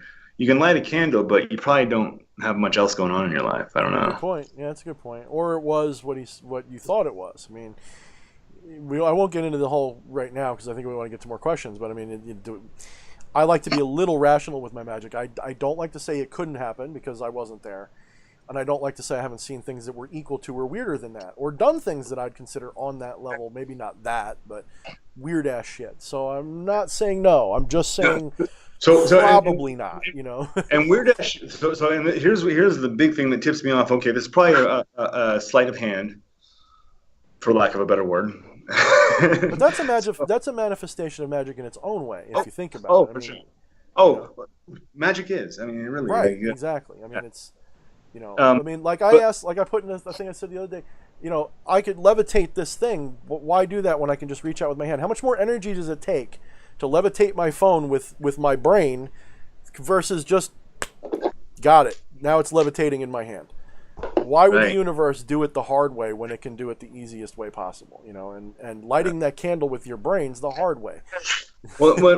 No, the crazy, like you said, you see weird stuff, and what defines that as weird stuff is it's an anomaly. You don't know how to explain it, right? I had a girlfriend that we, in high school, we had the whole girlfriend in high school experience. She was fucking somebody else, and I got mad about it, and I really wanted to strangle her, and I knew that wasn't the thing to do, so I just shot all of my hatred at her, and she fell to the floor, grabbing her throat like I was doing a Darth Vader grip, and I was like, I watched it happening.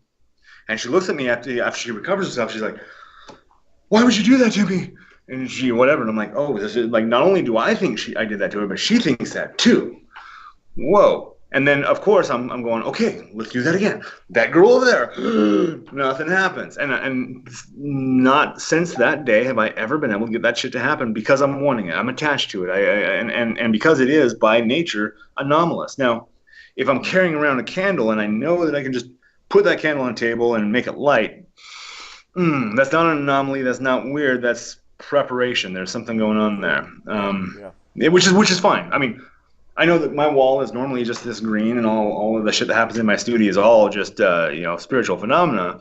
No, this is there is an element of showmanship, not only for the audience who's viewing it. Actually, they are secondary. They are second for me. Right. I turn these lights on. Completely. I shoot up some fog in the air. I say some weird shit that I really don't even know what it means, and it gets me in the mood for magic. Mm-hmm. It breaks that normalcy bias that your brain has, so that you can inject you're aligning yourself with the impossible in a way. I'm feeling JD judging me with that look, though.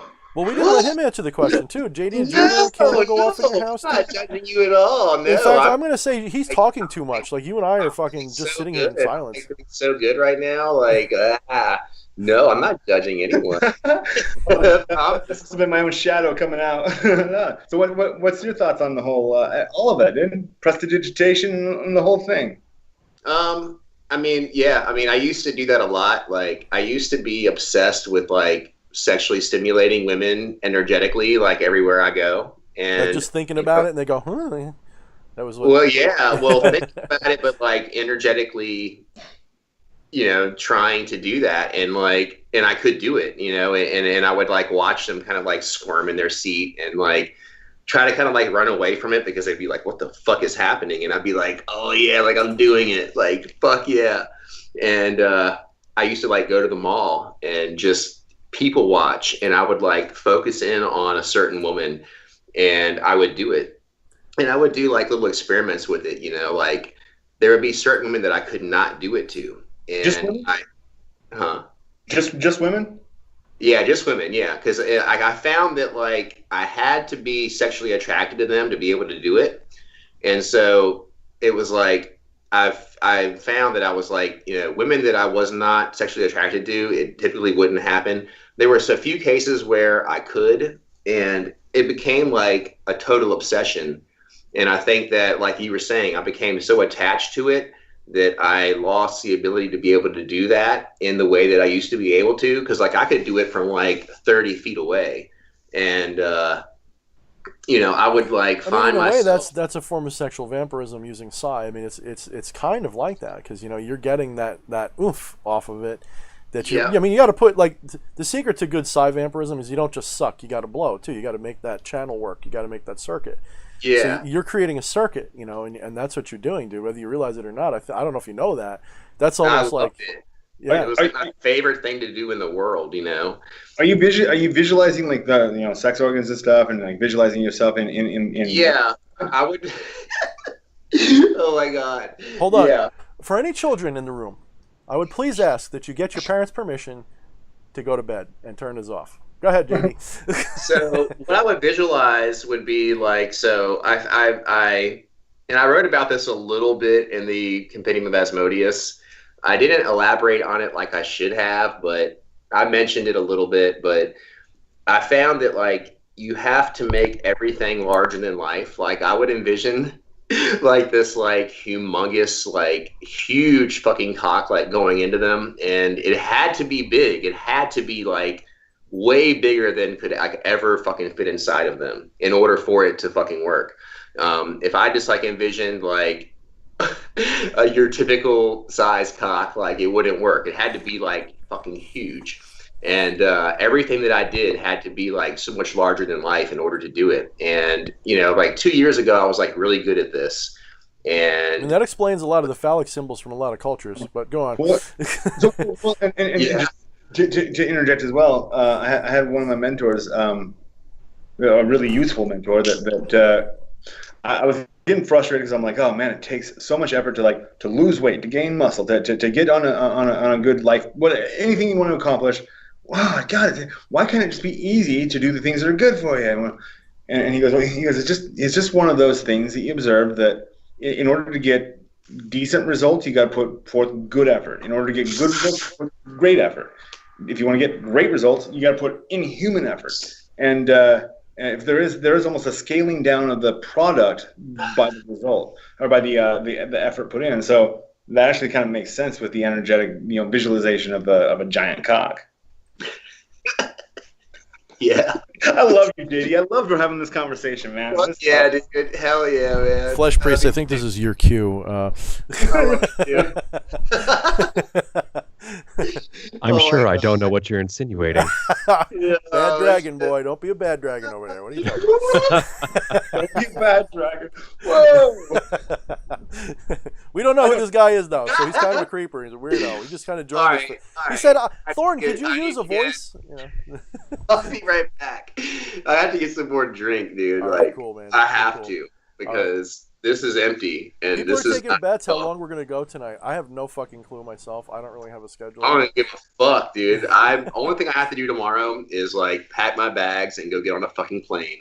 And like, Are you headed back down to Florida tomorrow? yeah, this is my 4th weekend in a row. All right. So all right. And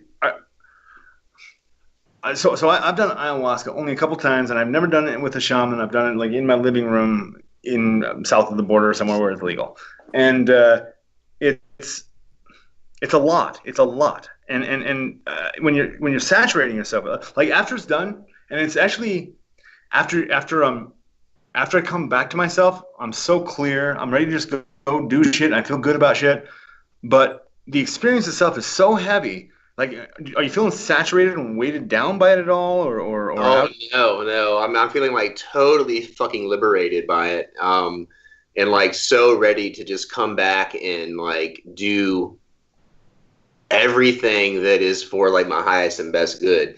I've gotten to the point now where I've done the plant medicine so much that what I do now, like I've worked through most of the shadow work. Like it's not really difficult for me anymore. It's just like totally blissful. And what I do now is I go there and I do healing work for people while I'm under the influence of the medicine. I do rituals for people, for clients, while I'm under the influence of the medicine. I have like 5 rituals to do this weekend while I'm going to be there doing that. And I found that like that is the best state of mind for me to be in especially to deliver to my clients like the best fucking end product ever. And everybody that I've done that for so far have had like rapid manifestations. It's been super fucking powerful. And, and that's why I've been promoting it on my channel. I'm like, hey, I'm going tomorrow. If you guys want to get in like a last second virtual request, please go to my website and sign up so that I can make sure that I get you in there. I'm able to function now very fucking easily, on the medicine. And, I found that like less is more. I typically now I do like 1.5 or 2 teaspoons. I've done 3 at one time, and that's really fucking hardcore. I experienced my own fucking death a few weeks ago, and that was really fucking difficult. And I was fighting it, and I didn't want to like accept that I was going to fucking die, but I let it happen. And I stepped through the veil. I was resurrected. I had the realization of like eternal fucking life and know that like we already hold the keys to that. And that like death is only the fucking beginning of it all. And like this life is such bullshit. Do we actually die, JD? Do we actually die or is it like a loop that we go through? And I think it's like a loop that we go through. Like I felt myself dying. I saw everybody that I love. I had the realization of like what I mean to them and what they mean to me. I did feel my body literally fucking burning, and I turned to ash. And as soon as that happened, I felt this like misty, wet spider web like pass through me. And as soon as that happened, I was fully resurrected again, and I was alive, and like I was really alive. So it was like once you die, that's when you're going to have the realization of like what it truly is to fucking live. Yeah. And it was so fucking difficult and so fucking painful. And I had to like surrender to it and accept it. And the more and more I fought it, the more difficult it became. But once I just accepted it, and I kept saying to myself, kind of like an autistic person, like you were saying, I was like, it's okay. It's okay. It's okay. It's okay. And I kind of like also got this understanding that like I'm already a living spirit on this earth, and that my presence to everyone is much like a spirit is that we work with to them, and that they already know that and they appreciate it, and that like this meat suit, who I think that I am right now, really means nothing, and that the living spirit inside of me that's eternal is really what's going to stay with them forever. And that's like so fucking beautiful. And that like I'll always have a presence in their life, whether I am physically alive on this earth or not. I will always be there for them. I will always be there for them, for my daughters, for my ex-wife, for everybody that I fucking care about in this world. Like I will always be there with them, right there fucking with them. And that for me was like the most liberating thing that I've ever fucking experienced. And I've met the most amazing people there. Like every single person there is like a member of my fucking soul family too. You know, you get this, you come to the understanding where you're just like, fuck, like where have you been my entire life? Like I'm so fucking glad to be reunited with you. It's just so fucking beautiful. Like all my experiences now, since I've worked through all the shadow stuff, I mean, most of it, I know there's still going to be some things I have to work through, but it's all blissful now. And I'm not totally obliterated by the medicine. I'm like invigorated by it. And my spirit like truly comes alive when I am communing with Mother Aya. And, man, you know, I mean, like I'm ready to move to fucking Orlando as soon as I fucking can. I'm ready to be a part of that community, like to the fullest fucking extent.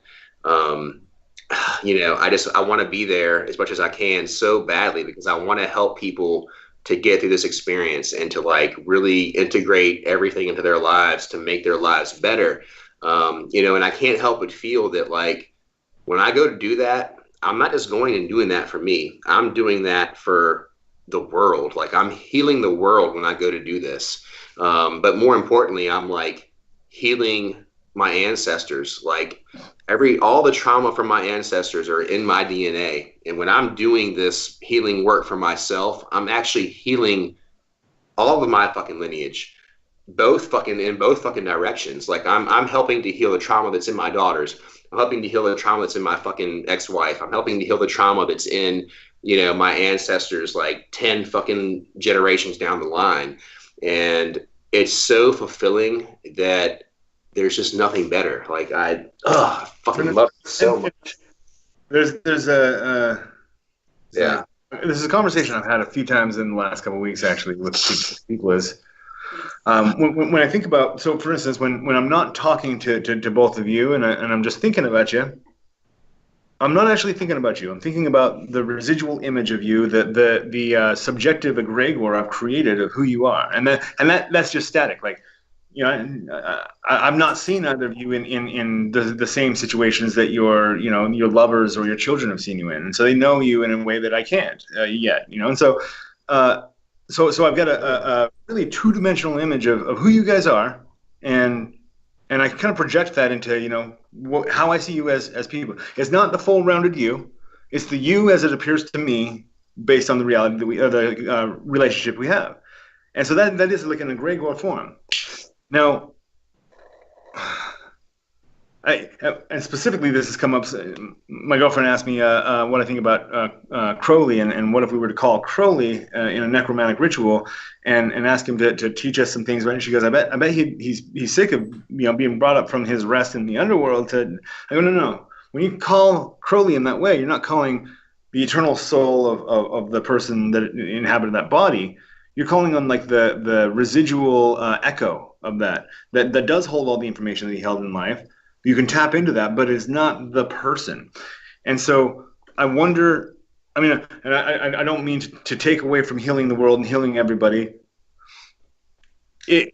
At the very least, you're healing the subjective reflection of that person in relation to how you see them and your relationship with them, which is excellent. Have you? I mean, I guess you have, because you're working with clients, you're working with, so you have had an actual verification that people literally are being healed on the other side, not outside of your subjective view. Yeah, I mean, I definitely get that notion, you know. I mean, do I know it? Absolutely no. You know, I mean, it could be just a total like psychedelic experience, and it may not have like any bearing on reality whatsoever. But Don Juan, man, like straight. Totally. Oh man. Like, I mean, if all of your senses tell you that you're the bird, you're the goddamn bird, you know, and even if, once again, I'm back to Azazel. He's my real lover here. He tells me you've got to be So I hit him up with attachment. I'm like, I feel very attached to specific people, specific things, and whatever. How do I let go of that attachment? How do I let go of attachment? He goes, don't do that. Don't even try to do that. That's stupid. Imagine yourself being completely non-attached. You just float away. The thing that you think is you would no longer be. It would just float into nothingness. You need attachment. Even the physical pressure systems, operating inside, outside of your body, keeping you together.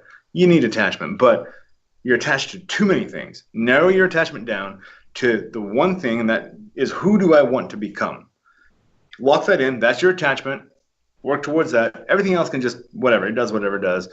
Okay, cool advice. All right.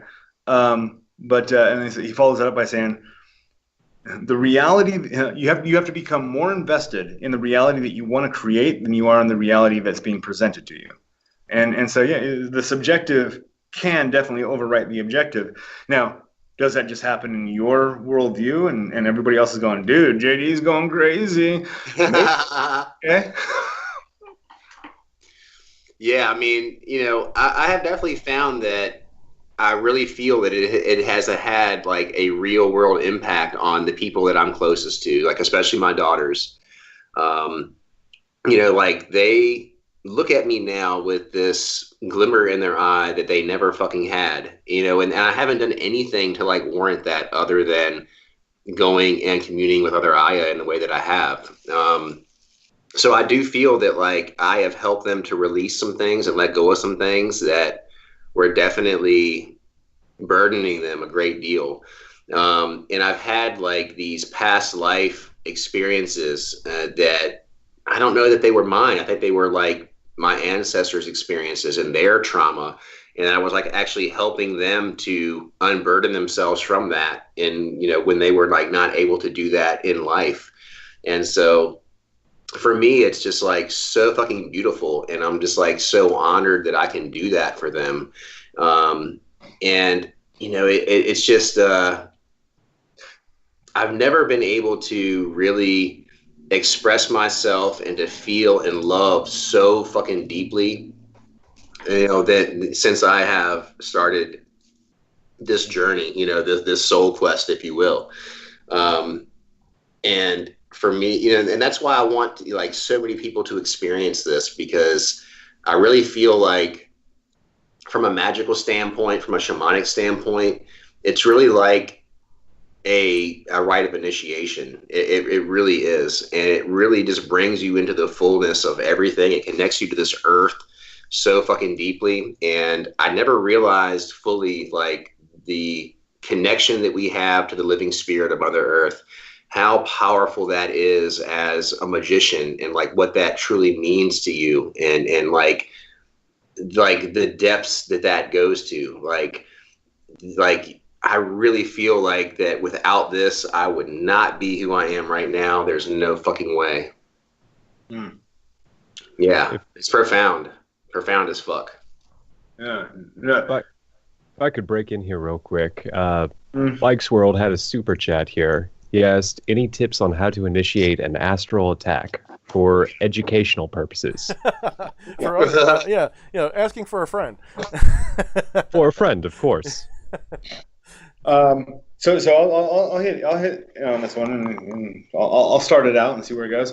So one of the prime rules of causing a magical effect on a specific person is where your mind goes, the rest of you follows. And so bring your mind into close proximity with the person. So it's best if you have had personal relationship that you can imagine them easily. If you can't, you can use photographs and links and stuff. You do want to have a good idea of what they actually look like, and more than that, what they feel like. So one of the metrics I'll use is that if that person were to come up behind you and give you a hug without you knowing they're in the room, could you feel them? And like I could feel the difference between my girlfriend and my father, doing that experience. So you do want to get to the point you can feel them. You can feel what their energy, what their touch and their embrace might feel like, what they look like. Focus on that until you're starting to feel the way it always kind of visually in my inner vision, my magical imagination seems.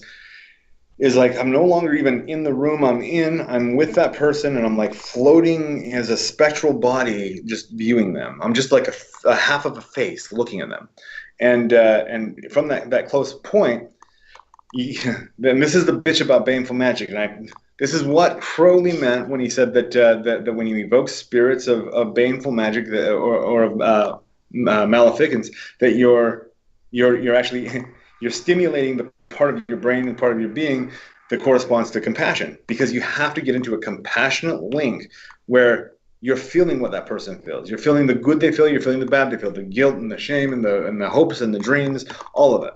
And from that point of almost merging, not identities, but merging energetic bodies, then you just inject whatever you want. Now, in order to give it, you have to have it. And so you've got to bring venom into yourself. You got to bring hatred and despair into yourself. And then once again, that does hint back at that compassion idea. That by the time the curse is fully laid, you kind of feel a little sorry, because you actually know what that person is going to. Hopefully, your conviction is to the point where you're like, sucks that I had to do that, but I had to do that. Like if I walk away from a ritual with that feeling, it's golden. That person is not going to be a problem anymore. If I go away from it going, ha ha ha, the whole world's going to know, whatever, that's not the right thing. It sucks that I had to do that, but I had to do it. And just getting into that extreme sympathetic link, and then just pushing through you whatever it is you want that person to receive. Make sure, Michelle Belanger in her Psychic Vampire book talks a lot about setting up filters. You don't want to send them your good. You don't want to send them, I don't want to send them, the memories of my daughter. You want to make sure you're filtering keeping almost a hallway of the things you don't want to go, pushing those aside of the hallway and only pushing through the venom. So that's my take. I think that's an awesome fucking answer, by the way, too. Fuck yeah. I just made it up. Don't we all the time while we're doing it? I mean, when people see like, when I tell people I have to write a few rituals, that means I got to write them and try them and see what they do. And where do you think they come from? I mean, I channel them. I come up with the ideas. I work on them. It's not like this is found in an ancient grimoire. This is just deep psychiatric, spiritual understanding of how people work and how energy works and how the astral works and what it represents to you. And everyone's a little different. I mean, there's, the when it comes to astral attack, the fun thing about that is when you're doing something like that, what I like to do is I simplify it down as much as I can so that I'm not trying to distract myself with all the bells and whistles. If I'm trying to attack you in the astral, like you said, almost exactly what you said on one level, I have to be sympathetic and understand what you're doing right now, your energy, your emotion, your feelings, who you are. So that often predicates that I have to cause something a little bit in the mundane so I can predict. So I have to know you're in bed. I have to know you're mad at me. I have to know something about you to anchor on and find you. So once I feel like I've made a connection to you, I don't try to find your house.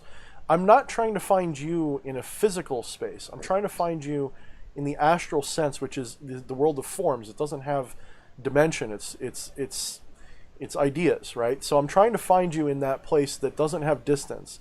It means there's no travel time unless I want there to be. There's nothing like that. So what I do is, almost like in the movie Stranger Things, I will try to visualize you in a very limited environment. Maybe I'll black out whatever environment you're in. Maybe I'll just picture you like in a half-ass version of your living room. I'll picture you, especially if I know what your living arrangements are like, it's even better. So I'll try to find you where you are at that moment, especially when I feel like you're vulnerable. If I feel like you're vulnerable, then I'll do it. I will go to you, and usually I'll invoke some kind of a spiritual ally to either help me or to be my minion for it, or to just give me that extra oomph if I really feel like I need it. Because like EA said, sometimes we go in there and our compassion takes over, or sometimes we go in there and we don't just want to beat them, we want to like gang stomp them. I don't want it to just be, oh, I did it, that's cool, but I mean, there's times I want to be like, I did this to you, that was me that did it, and leave with that venom, that wicked venom still in them, that stinger in them, and bring your army with you. And so shadow beings are good for this. I mean, you can, once you've made acquaintances with them properly, bring your shadows with you. In fact, find their shadows and bring them. That's even better. Bring their own shadows with them. Identify what shadows devour them by nature? What is their weakest shadow already? Are they addicted to drugs? Do they have sexual hang-ups? Are they this way or that way? Bring that motherfucker with you, and when you see them in this astral space, you need to. For me, I keep it simple. Like I said, I'll picture them just sitting in a chair or laying down or watching TV or something that's like they're not aware. They're in that kind of zoned out or sleeping state. And then I just do something horrible to them. I'll picture it as I pull their throat out or I stomp on them or I stab them. But I keep going. Like, I don't just stop. I mean, I do like as if I'm an animal, and I just rip, tear, and destroy. And I as I tear the chunks off, I throw them to the different beings that I have with me to do with as they will, devour them, chew them up, spit them out, shit them out. And then when I feel like I've got their heart, usually the heart is the last thing or the first thing. It's one or the other. Like Kano from Mortal Kombat, I reach in, grab that thing, and I just pump my venom into that heart, and I feel it being squished into my hand, and I throw it on the ground like it doesn't even, like after I've done that, like it's not even worth me gloating or just piece of shit. And I snap back to my normal place, knowing the shadows are still there doing their thing, and I come back and I let it go as much as I try not to think about it. I try not to feel them anymore, and then I just listen through the grapevine for what's coming, and usually it's all different kinds of results. I mean, sometimes they're mundane, sometimes they're not. But there's also, astral vampirism, and this is, something that I have coming in my next thing. It's probably going to be a lot like a lot of the other books now that I'm hearing about this. But one of the things that I'm going to be including is a kind of simple meditative ritual you can do. Get yourself into what I call an astral meditation. It's not quite the same as going like laying down and trying to out of body travel and all that. You sit in a certain posture that's very comfortable, so comfortable in fact that you don't feel like you have to move for a while. So you're going to be sitting like in a meditative posture, not straining to keep your back erect. I mean, you're going to be like in a nice comfy chair. Sit there as long as you can, training your eyes usually just a little above, like right around your eyebrow level. Just train your eyes there. And keep your thoughts going like as if you're coming out of your body. Visualize yourself from another part of the room. Do something to keep your mind active, but do it in a way that's vivid, so that you feel like you're doing something. You're not just like doing math in your head, right? You're leaving your body.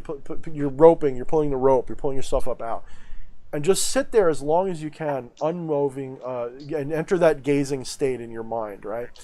When you're doing that, your body's going to give you a test signal, because your body's going to ask, are you asleep? Your brain's going to be like, are you asleep yet? Like, are you trying to sleep? If you're trying to sleep, give me a sign, because I'm stupid. And it'll make you feel an itch or a tickle or a little pinch somewhere in your body.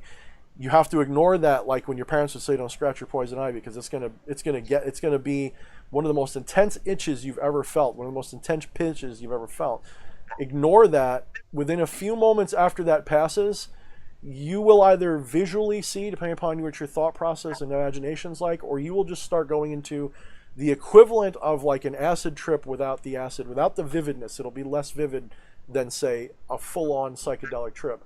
But you will have a full daydream experience where you will start to see, feel, and think things, and they'll just happen naturally. That's when you go to them. Either you take the form of a spiritual animal like a bat or something like that. You assume the form of this. Bats were spiritual messengers. They were the carriers of souls in the dead back in certain cultures. So you take on the form of a bat, or maybe you're, whatever you want to be, honestly. And you travel. I was actually going to throw that out, like, for a bit when I was like hitting baneful magic just because I was feeling mean and didn't want to deal with my own issues, so I just cursed people instead, I guess. And that question was thrown out in the chat room. Was somebody's like, yeah, when is it actually, when should you do it? Yeah, I don't should. I just do my thing, and it sometimes it's wrong. Most of the time it's wrong. Like, honestly, most of the time it's wrong in that there's a lesson that I need to learn from it, and so it's not wrong. It's right. It's perfect, but it's not. I learned from it. I learned that's not the course. It's like that story we talked about yesterday. Like, if you're walking down the road and you trip over a rock, do you pick up the rock and put it in your pocket to punch it when you get home? No, you just keep going, right? So if you're mad at somebody for something, you're putting them in your pocket, so to speak.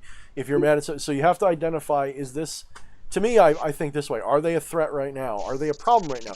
Can my heart do without doing this? Because sometimes you have to curse to get them out of your heart. Sometimes that's why you got to do it. You have to do it to cut that tie. But the worst thing is when you carry them with you, you're so mad at them. Oh, they fucked me this way, they fucked me that way. Instead of treating that as a rock in the road that you stubbed your toe on and twisted your ankle, just like in real life, would you go back and pick a boulder up and bring it home so you could smash it? No, you wouldn't do that.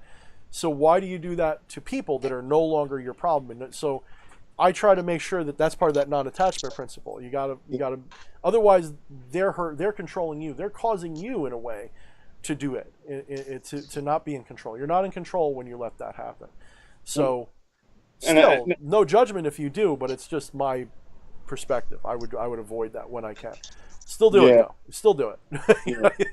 Well, and you know, I know I told you about this, DH, in private a bit ago, but I'll just tell the world whatever. I tell the world. Hold on, let's mute it. But my daughter breaks up with her boyfriend a bit ago, and a couple days later she comes to me and she goes, "Dad, what curse would be best to put on him?" I'm like, whoa, you broke up with him. It's over. It's done. She goes, no, what curse? And then she pulls up the copy of Baneful Magic that I signed for her when it got published. My book. She goes, Dad, in your book, which of these curses do I use? And I'm like, oh, shit. That's a interesting point to be at. It's like, well, and I go, well, you know, don't just read the spells. Also read the stuff between the spells, because that's the context of where I evaluated the situation, and most of those weren't called for. Most of those were not called for. It is the funny. This is actually one of the fun parts of black magic in particular. And being a black magic author, that you get to write this really pretty way of saying, do not use this. It's gonna do nothing but harm you. It's not gonna bring you fulfillment. It's gonna be a blockage in your road that you'll have to resolve. And here's how you do it. Here's the formula that you do this thing I just warned you about. And then just to see that manifesting within your own child it's awesome, because I'm like, I know I can tell you all day long that this isn't going to be good for you, but you're 15. You're gonna and just like me, you got to learn for yourself. now this is the real like stickler in the conversation about baneful magic. It's not just a thought exercise. People die. People do die. And coincidentally, when I have prayed for people to die, coincidentally, people have physically died. And then that is, I wouldn't say it's a burden. It's actually, if anything, it's humbling. It's humbling. And I'm like, whoa, that sword is sharp. It cuts. And so that there is like that bridge that you only know that it's there or what it contains once you cross it. And at least for me, you know, there are some people, I guess, that can learn from the advice of sages. I'm not one of those, so don't ask me. You got to experience it first. Yeah. but the initial point that I jumped in and interrupted you for, though, was the assumption of the form of a destroyer. I have created at one point. I created don't go there as like a My Little Pony doll or something. I mean, you know, that's... No. Create something that's so hideous that you can barely reconstruct it because your mind doesn't want to go there. And when you can do that and become that. So anybody that, first off, if you're not into astral traveling, if you haven't, it's easy as breathing. Just breathe out, push yourself out, and then stop questioning. Stop asking yourself. Allow your imagination to be real.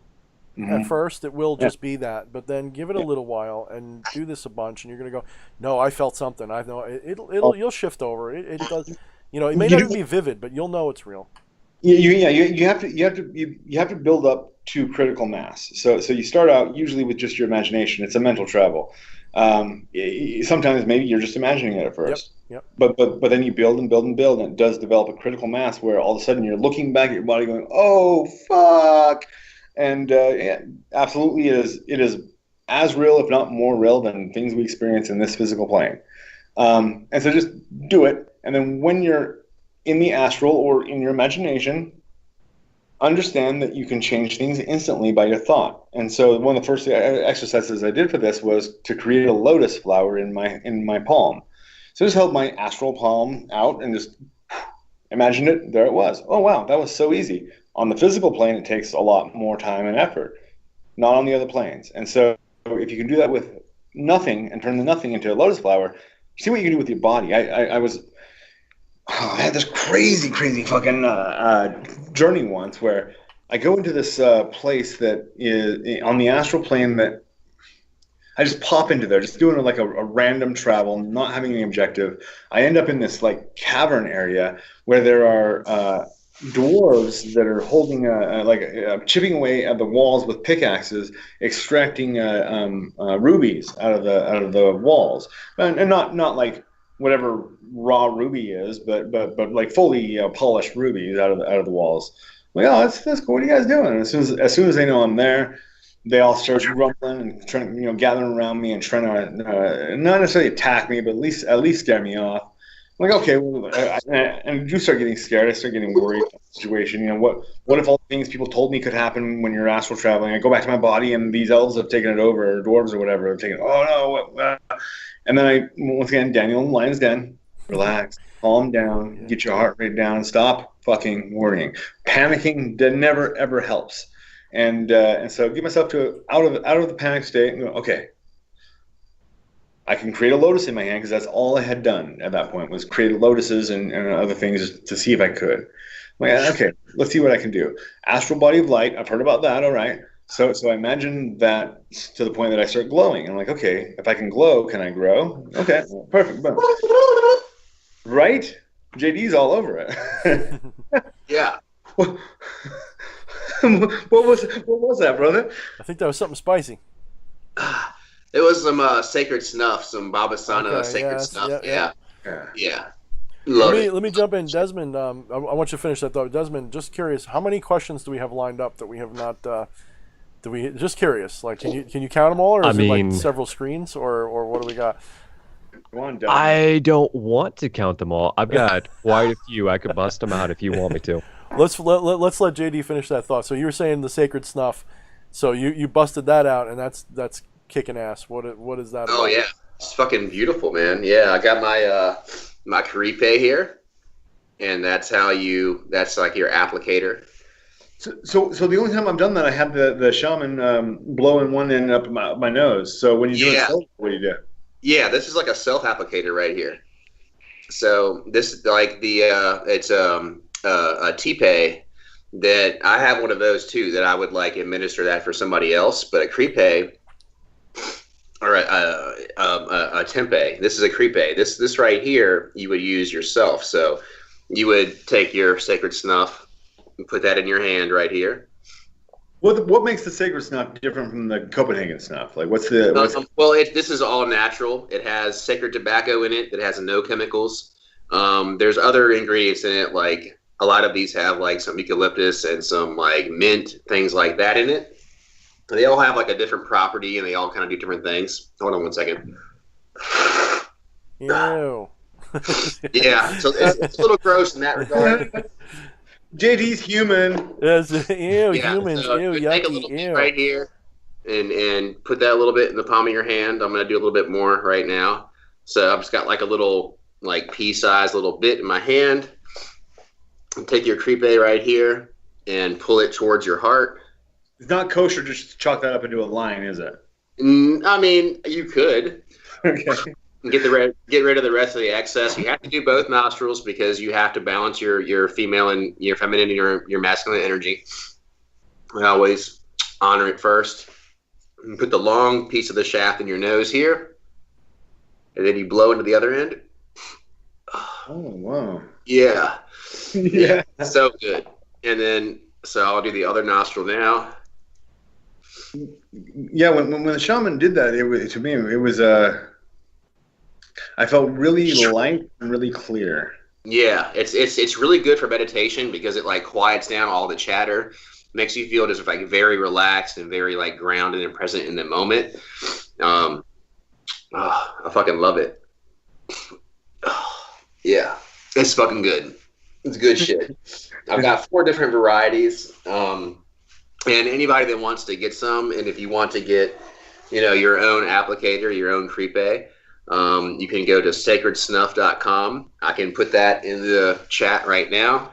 No, not to be an adversarial type of person at all, but there's a shaman that I'm connected to on social media and whatnot, and in the real world too. We'll meet up and stuff, and he's getting kind of upset when he sees that these shamanic substances and practices are being used recreationally People are kind of just getting it and whatever. Like, oh yeah, check this out. This is shamanic stuff, blowing each other's nose. No, I personally don't necessarily. I love that. Just the same way that I love that I'm wearing tattoos that have pentagrams on it and pentagram necklaces, and everybody can see it. Everybody knows it's all good. I don't mind that it's being filtered into less sacred things, because it's like that's just asking for the authority of the priestcraft to bless what you're doing. I don't need that shit. If I feel like it's good for me in the moment, I'll use it. I don't know. Yeah, I mean, and that's why it's like at Soul Quest, this is like readily available to you if you want to purchase this, and it's something that you don't really just have to use in that particular setting and environment. You can use it, for your own magical use, your own spiritual use.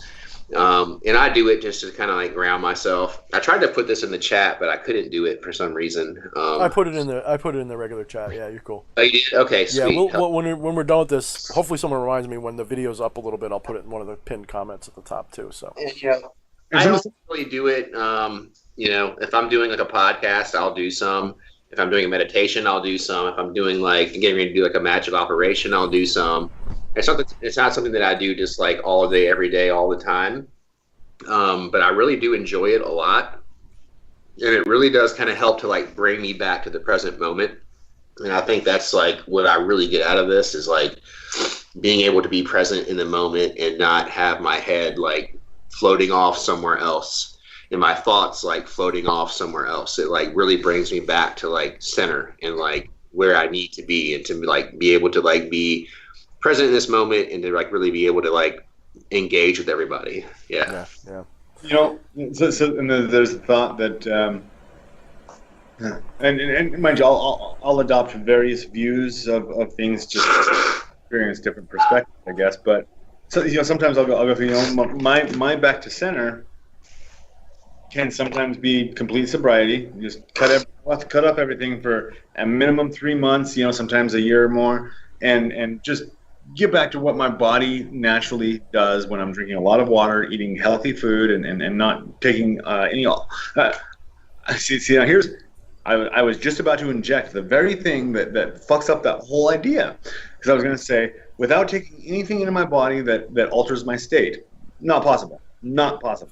Everything you take into your body alters your state in some degree or another. I drink water. Now, before I drink water, a lot of times, especially if I'm especially going to enjoy that cup of water, I'll take it, I'll fill it up, and then hold my right hand over and just push some light into it and some intention. What would I like this to do? That alters your state like a mofo.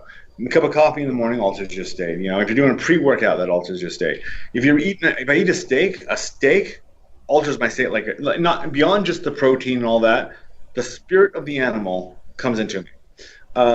So, yeah, we are not separate from the reality that we're in. We're actually part of it. We're part of the ecosystem. We're not lords of the ecosystem. We're part of it, and we take it into us. It changes us. It's supposed to change us. It's supposed to interact with us. We've co-evolved on this planet with all of these species of plants that are good for us, that are medicinal for us. But there is that, like, I think the conservative Christian mom and dad that are still in my head that are like, no, drugs are bad for you. And I'm like, oh yeah, that's right, drugs are bad for you. But so I guess, I don't know, JD, I'm really interested in your thoughts on that, like, because you're definitely exploring shamanism in a really, really profound way. How does what you're doing differ from just straight up substance abuse? Is there a difference? I mean, I think there is. I mean, because there's no like roller coaster ride with this. There's no really withdrawal from this. There's no there's I really don't have that sense of having any kind of like side effects from it at all. I mean, like now I have a total vegetarian diet.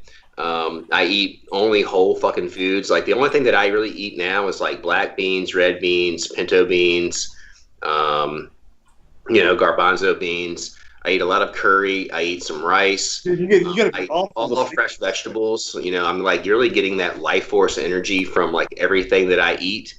And you know, I found that like for me, the meat sources that I'm able to get were really making me crazy. You know, like if I were to ever eat any meat, it would have to be slaughtered in a specific way.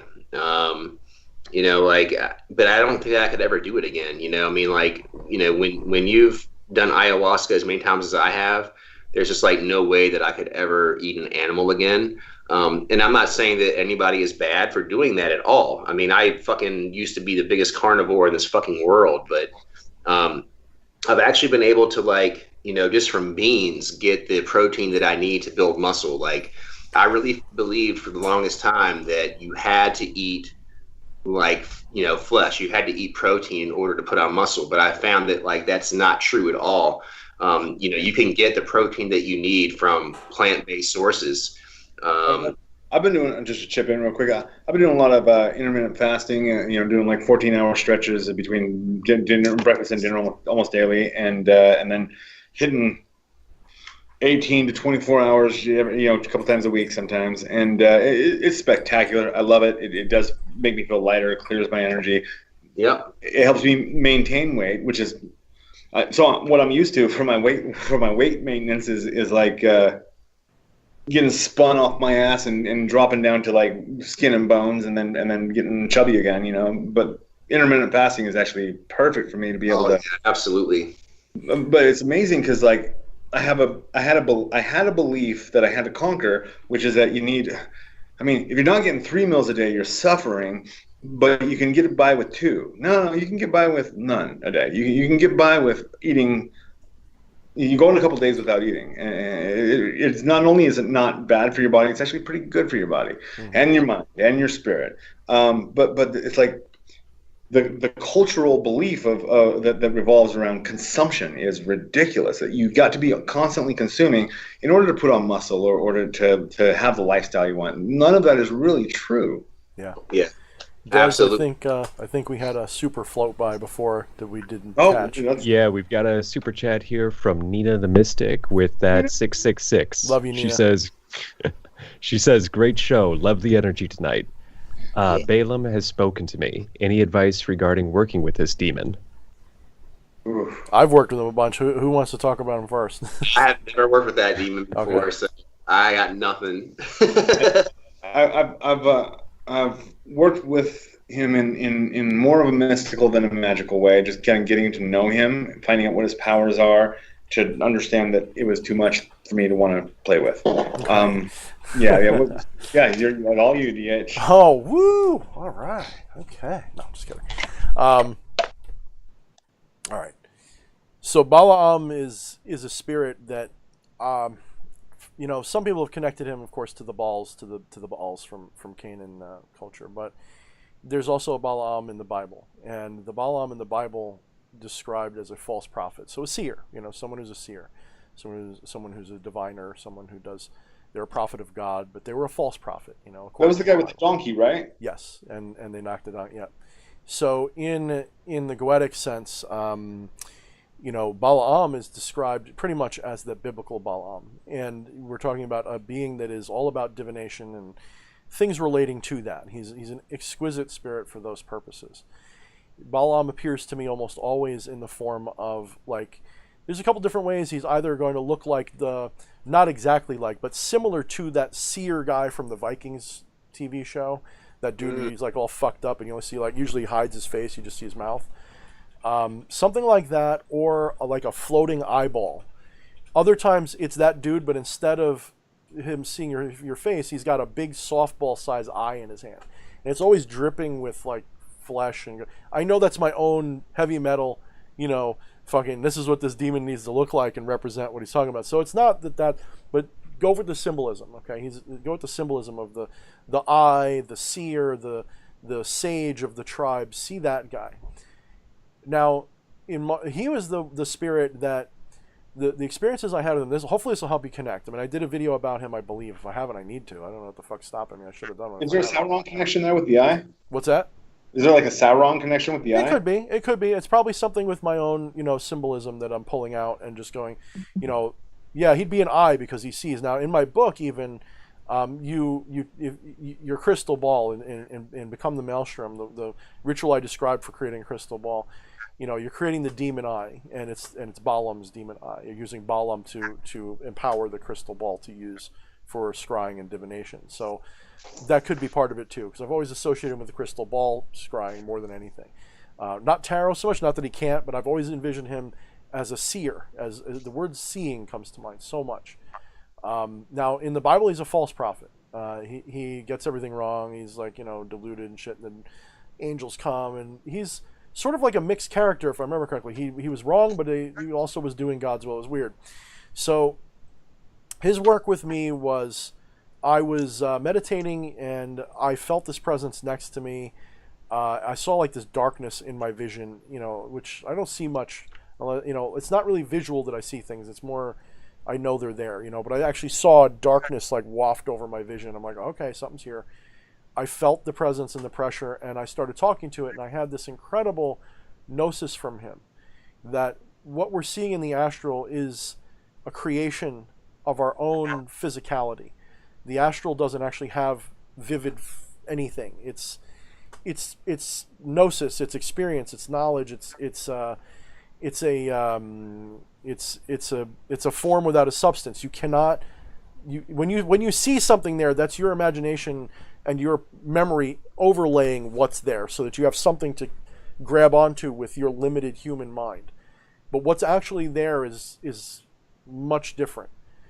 And he began teaching this to me, and it blew my mind. That's why I did a video about that idea a while back.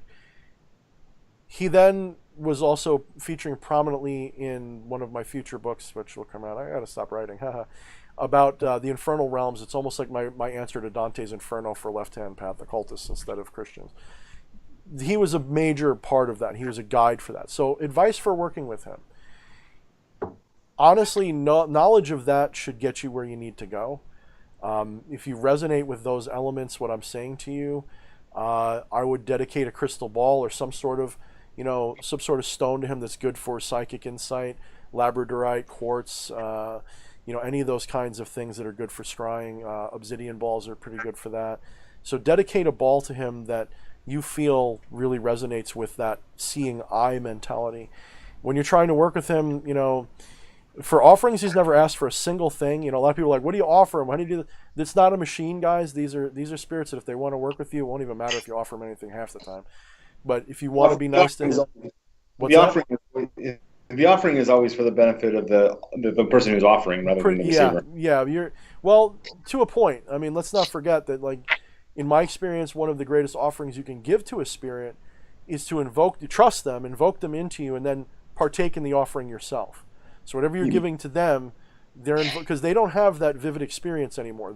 Or maybe they never did, but they don't have a physical body the way you do. They don't experience a candle flame the way you do. That's why sometimes they'll encourage me to put my hand through a fire as part of my working with them. Run your hand through that fire. Well, it boosts my energy, it gives my adrenaline up, but they're going, oh yeah, I feel that oomph, that pain, that's great, I feel something.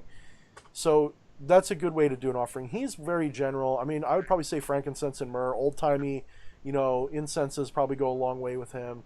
But I wouldn't. Do you feel like the spirit that you're offering it to is able to experience your sphere of sensation to the point that they can? Yeah. Okay. Yeah. Well, either that or they're tapping into me somehow. They're either getting it, like when I do an invocation like that. So I have on my spectrum of spiritual interaction. You have. Really, I actually start with invocation. When I say invocation, I have to feel them before I do anything. So I wait for a feeling. Usually it's like cold chills or a feeling of a hand on my back, something weird that I can't explain. The hair on my arm standing straight up. I know something's in the room. I start doing the visualization. I create for them an avatar to animate.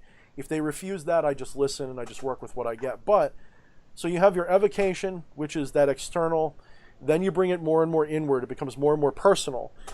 Then you reach into the invocation territory. Now, invocation is a spectrum of you're invoking the idea of them, and it's inspiring you a little bit. That's that low-level invocation.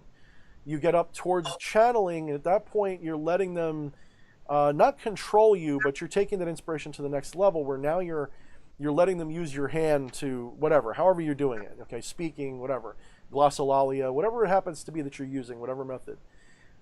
Then you start getting to the two-way communication where you're feeling what they want you to feel and vice versa. So now you're like you're taking more of a back seat. You're no longer in the front row. You're moving. You're like, okay, you drive, and you're sitting next to them and going, what? Make a left, make a right, and you're kind of agreeing on what you're doing. The final stage, the furthest stage, there's actually two of them. There's either you merge completely and you can't tell the difference between the two of you, which is what I actually love. Or you go for full possession where you just blink out and you're gone and you wake up and something's completely different that wasn't there before. Personally, I don't like that form of possession. I don't feel it's necessary. It doesn't really. I want to fully. This is why I call it infernal theurgy. I'm fully invoking that spirit so that the line between me and that spirit becomes dim and very thin. And you'll catch me on videos doing that a little bit once in a while. Sometimes it's my higher self. Sometimes it's other things, and I sound different. I'm moving different. I'm doing things different. I'm speaking differently, and it does happen. But that's still like low level. I mean, in your highest self, you're everything. Right. Exactly. Exactly. So it's not that weird for it to work. It's getting my ego to shut the fuck up and not question what the fuck I'm doing. Because your ego is the jester that sits on the throne of your heart chakra. It thinks it's the king, but it's not. Sorry, I'm an interrupted motherfucker. But what the fuck? The jester, in a way, is one of the most important figures in the court. Sure is. Yeah. Yep. Don't discount that fucker. You need him. You need that guy. He's the only person that can tell the king the painful truth. Very true. Exactly. And we do see where jesters, comedians, laughter is not allowed is pure tyranny. And we're approaching that in this world, aren't we? College campuses, any place of learning, laughter is not allowed. No. So, but if somebody's not there with that is authorized to make fun of the rules, to make fun of the king, make fun of it all, then we don't really have that. It's almost like the controlled contrast, you know. Yeah. Sorry. So the ego doesn't go away when I do this. I'm saying it's you say shut the fuck up. I'm driving now. You go. The king does have to put his crown back on now and then, right? The king will allow the jester to act like he's in control, but every once in a while you got to tell that jester, look, get out of my seat for a minute. Go entertain the crowd if you want, but I'm doing it. I'm doing what needs to be done. Now, there's also the joke that goes that the king is pretending to be the jester so that he can get away with insulting himself and all this good shit. That's the deepest layer of what I'm talking about. But I don't want to go there and fuck your brains up. Just go with the analogy that I'm giving you for now, because that's more helpful to you right now. When you're doing invocation, this is why, to me, it is so dramatically important. You call it drop mind. I call it empty mind. Other people have different words for it. You need to go into a state where you're at least your rational thinking brain shuts the fuck up, and it's feeling, it's experiencing, but you're still able to act. If you're doing this correctly, everything you can do normally that doesn't require language to do, like rhyming words requires language, or doing mathematics usually requires, it's a kind of language. If it's not required to do the language itself, you silence it, and you don't do this on purpose. You do this by letting it go. If you have a thought, you don't yell at it. You don't say, don't think. You just let it go, let it happen, and then ignore it. You focus on the emptiness between each individual thought till you can make those spaces bigger and bigger and bigger. Realize that's you. Once you've learned to shut it all up, in a ritual format, when you're doing a ritual properly, and you're getting into, this is what Become the Maelstrom is so much about. It's getting into this state where you reach a point where you are not the one doing it as much as you are the one observing it, as like a, you go through these stages where first you have to empty your mind so you're clear and you're good. Then you go into a gazing state, so you're engaging with the astral. You're reaching out to that, saying, here's the astral, it's real, I'm seeing it, I'm feeling it, I'm creating my avatar for my spirit, I'm doing all this stuff actively. Then you got to blank it again, so that you're now letting it, if you want it into you, that's what you have to do. You can keep it out there and just keep doing you can keep it in the gazing state, it'll work perfectly fine. But if you want that deep invocation, you've got to blank your mind and allow that other self to enter. And the fucked up thing is, what happens is you won't be able to tell, did I do that or did the spirit do it? And the thing that will fuck you up is that you'll do things you couldn't normally do. You'll know things you couldn't normally know. People will say you turned into completely different persons for a minute. You know, it's next level shit. Now, living that for a long period of time, I've done it younger with Ranzael, and it was tricky. It was difficult to be that. Now, I know you talked about it with Azazel, something like it. I don't know if it was the same thing, the same level. What my mind is actually just being instantly and forcefully drawn to is my workings with Freya, which. So the bitch about communicating your experiences is that you just don't get the fullness. Like in any video course I've done, any book I've, anything, it's a fragment. It's just a fragment because that's all I can commit to language. I'm sorry. You can't get the whole thing. What I'm describing is also, you can't, I mean, what can you say? I can tell you the pattern, but you've got to recognize it. You know, you can speak in poetry, riddles, and such, and that's the best. That's the best you can do. Especially poetry riddles, because they carry the energy of the intent way better than the logical words. What you have to do is enter a brainwave state of 495.212, and this will happen. But no, you have to go. Zen is a finger pointing at the moon, dude. It's not describing the moon at all. It's just saying, look over there is the moon. Do you see it? Right. And a lot of people look at the hangnail. They look at the fucking hangnail and go, oh, look at the hangnail. No, dick, look at the moon over there. Yeah, but you got a hangnail. It's kind of not right. Your finger's not perfect. I know it's not perfect, but look at the fucking moon. It's right there. I don't have to do it for you. And that's... Sorry, I get ramped up when I start doing this. So I'm in the whole the Norse thing, doing my Viking works stuff, releases, and I'm trying to explore the divinatory prophetic state that the Norse would reach, or like you said in the show, the hideous dude that has the robe on and whatnot. Which is interesting for the show, that they used not only a male figure, but he had deformities, but not nearly enough deformities to warrant that kind of. Okay, cool. Interrupt you. I just forgot. Not enough deformities to warrant that, because like that the Specona was almost strictly a female, to the point that Odin was mocked by Loki quite a bit about wearing dresses in order to achieve states. So, anyways, and I actually will say that with the History Channel, was it the History Channel that did it, or AMC? Whatever. Whoever made that did a spectacular job of the research. I'm going to just assume that they researched it well enough to know that they're going to throw a little monkey wrench into it and see what people did. But anyways, I'm exploring that whole craft. And I'm realizing that my intellect is just not getting it the way that it should. So I bypass the intellect and I go to Freya. And I'm like, hey, you taught Odin, teach me too.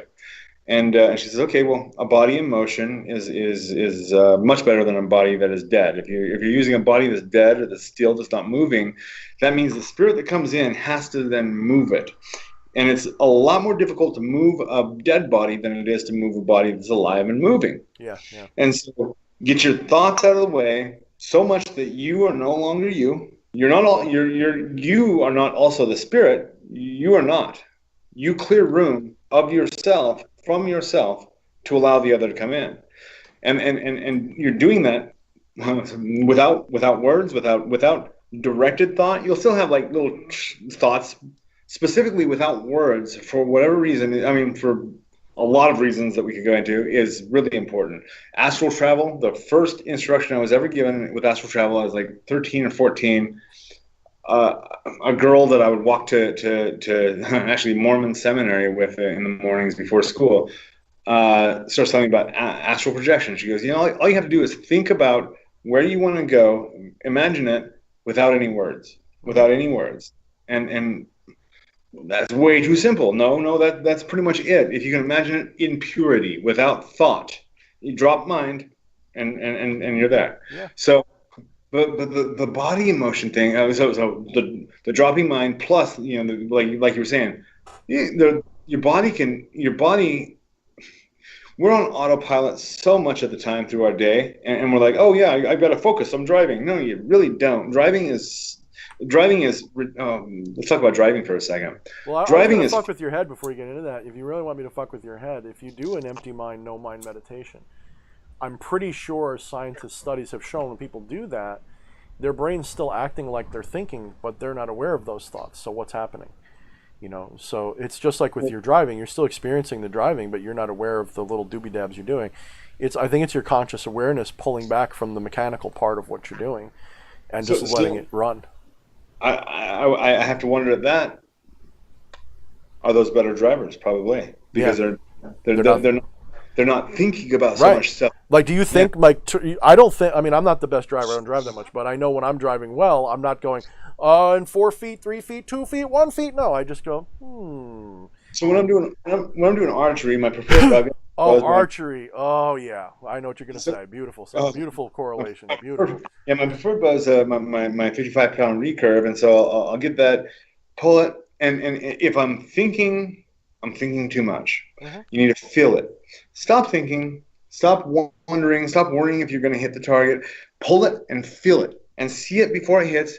When you release it, you just keep pulling back like it's nothing. It's a beautiful. You're like a bird, just fucking flapping. Let me ask you, when you're throwing a ball at something, do you think about it? No, you just go. It's going to hit. Archery works the same way. Even shooting a pistol works the same way. When you know what you're doing, you build up that memory so that it's like something in your brain sees the picture, sees all of it, not just. See, the problem is humans, when we shoot something with, like most people, you think the point is to put the thing on the thing and pull the thing, and it makes it go. The reality is your body has, just like with any movement and action it takes, a natural set of ingrained muscle memory, I guess. But you don't have to think about it. You just have to repeat it. And so when you see your target and your brain goes, if I want to hit that, I have to, the angle of the bow has to be thus. I have to feel it here. I got to see. But it doesn't have to think about that. It just has to recreate that every time you want to hit it. So you do this thing, and at this point, if your mind is cleared enough, when you let go, it's really a matter of allowing the arrow to hit the target. This is why they put in Zen, you're not hitting the target, you're letting the arrow hit the target, because the only thing stopping it from hitting the target is you. That arrow wants to go, and it's going to go where it's going to go. The only thing stopping it is you. So you've got to just let it hit the target. Don't make it hit the target. You're not pushing the arrow into the target. You're not pushing the bullet out of the gun. You are letting the bullet out. You're letting the bullet out at the thing, and you're trying not to force it. Just boop. No, the thing that's going to get in the way is your effort. Yep. And so if you're able to release as much effort as you like, I think Ender Oversoul and Dice Controller are in the same living room on different computers, by the way. Probably are. Yeah. Let me jump over because we're going to close soon, I think, and we do have 2 more super chats to get to. I think one of them is actually a question. So if you don't mind. Yeah, they're just talking about muscle memory. You guys are right, muscle memory. But basically, I've got a special forces friend I just made friends with, and he completely changed my whole shooting technique by saying, stop aiming. Relax your elbows, bring it closer to your body, and pull it up and look at nothing but the face and the eyes of the person you're going to shoot or the target you're going to shoot. It's ridiculous. Your body, your mind, everything knows exactly what to do. You just have to step out of the way. Yeah. I found with that is, like, I'll use a laser light thing that lets me practice a lot. I'll get to the point where I've trained my mind to know when I do this where it's going to land, and then I don't need it anymore. Like you said, you stop aiming. You just go, your muscle memory takes. For speed shooting, that's the only way to go. You can't speed shoot by aiming. You can't do it. And most self-defense shooting is not aim shooting. It's speed shooting. So, switch between your targets too. Like, put your targets a bit for far apart. Don't shoot at a bottle. Shoot at a bigger target. Yeah, paper plate's good, or a tree trunk, a big tree trunk. If you got an airsoft gun, it's perfect choice. Trunking is.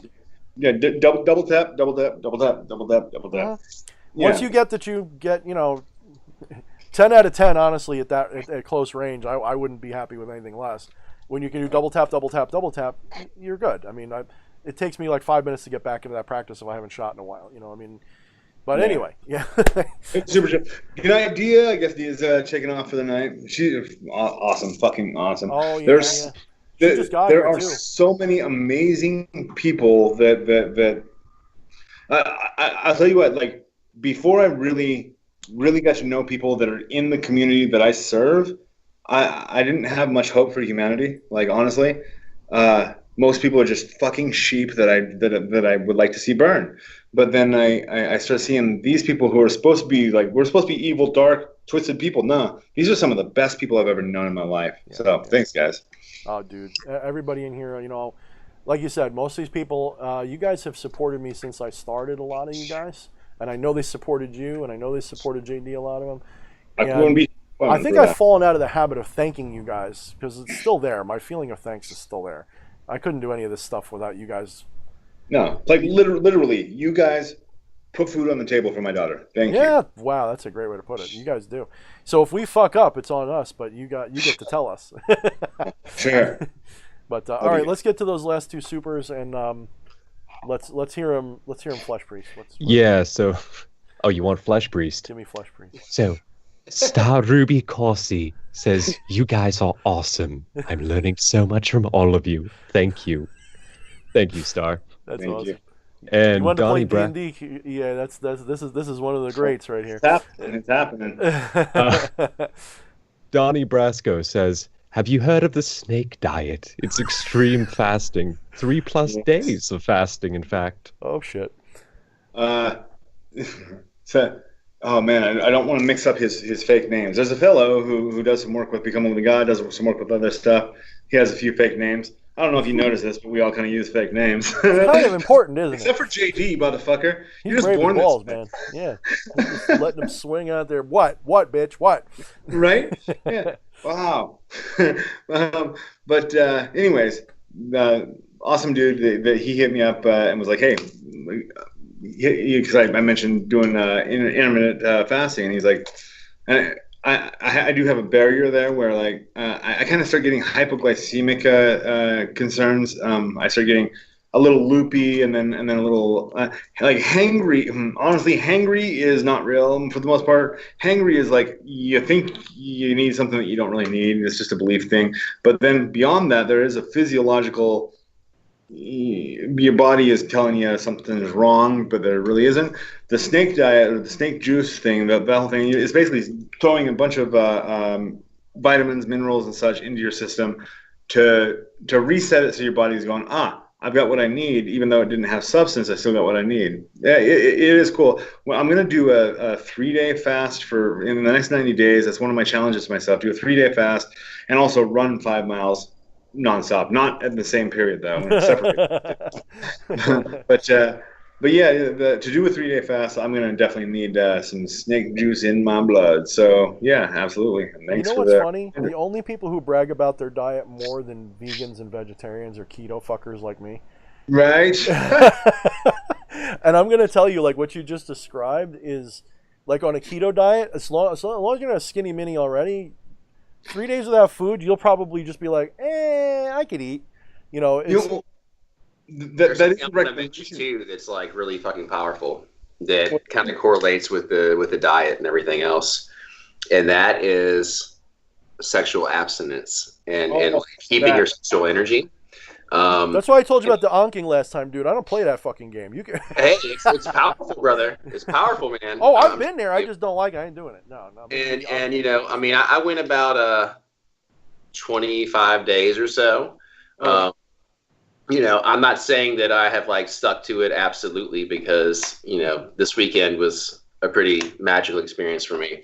But other than that, you know, now that I'm not like giving that energy away every fucking day, I realize like how amazing I fucking feel. And I don't have to, I can sleep for 4 fucking hours and I'm like ready to fucking roll. You know, and not saying that you like can't have sex and you can't masturbate, but like, you know, when you do, make it a sacred experience, make it like a real sexual, like sacred sexuality experience, and not just like be like fucking every day, just like coming all the time. Keeping that energy for yourself, like that has empowered my magic so fucking much. And I highly recommend that to like everybody out here because it has like literally changed my fucking life. I'm gonna give you a gross tip, okay? Whatever your thoughts are immediately after your, whoopee moment, often come true. Yes. Okay. Yes. Yeah. So, You can't have thoughts of shame. You can't have thoughts of guilt. You which can't is have. what I was going to get to. Like, there's occasions where you have a thought of shame, like, "Fuck, I did this again." I got this and that.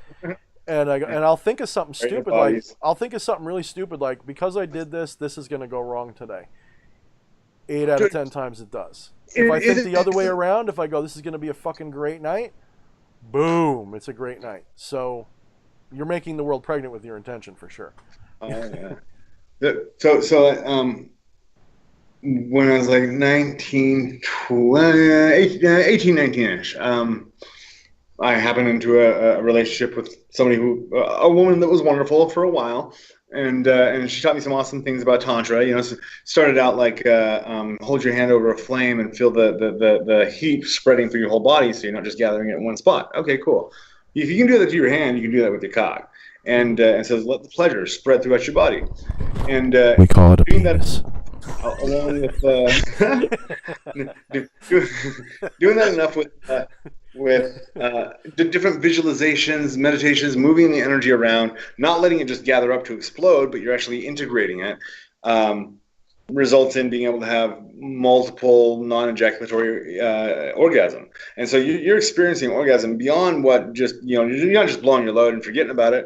It is, like JD is saying, it becomes like it's a sacred experience, like it should be. Like it's not, you're not just jerking off to get it out of your system.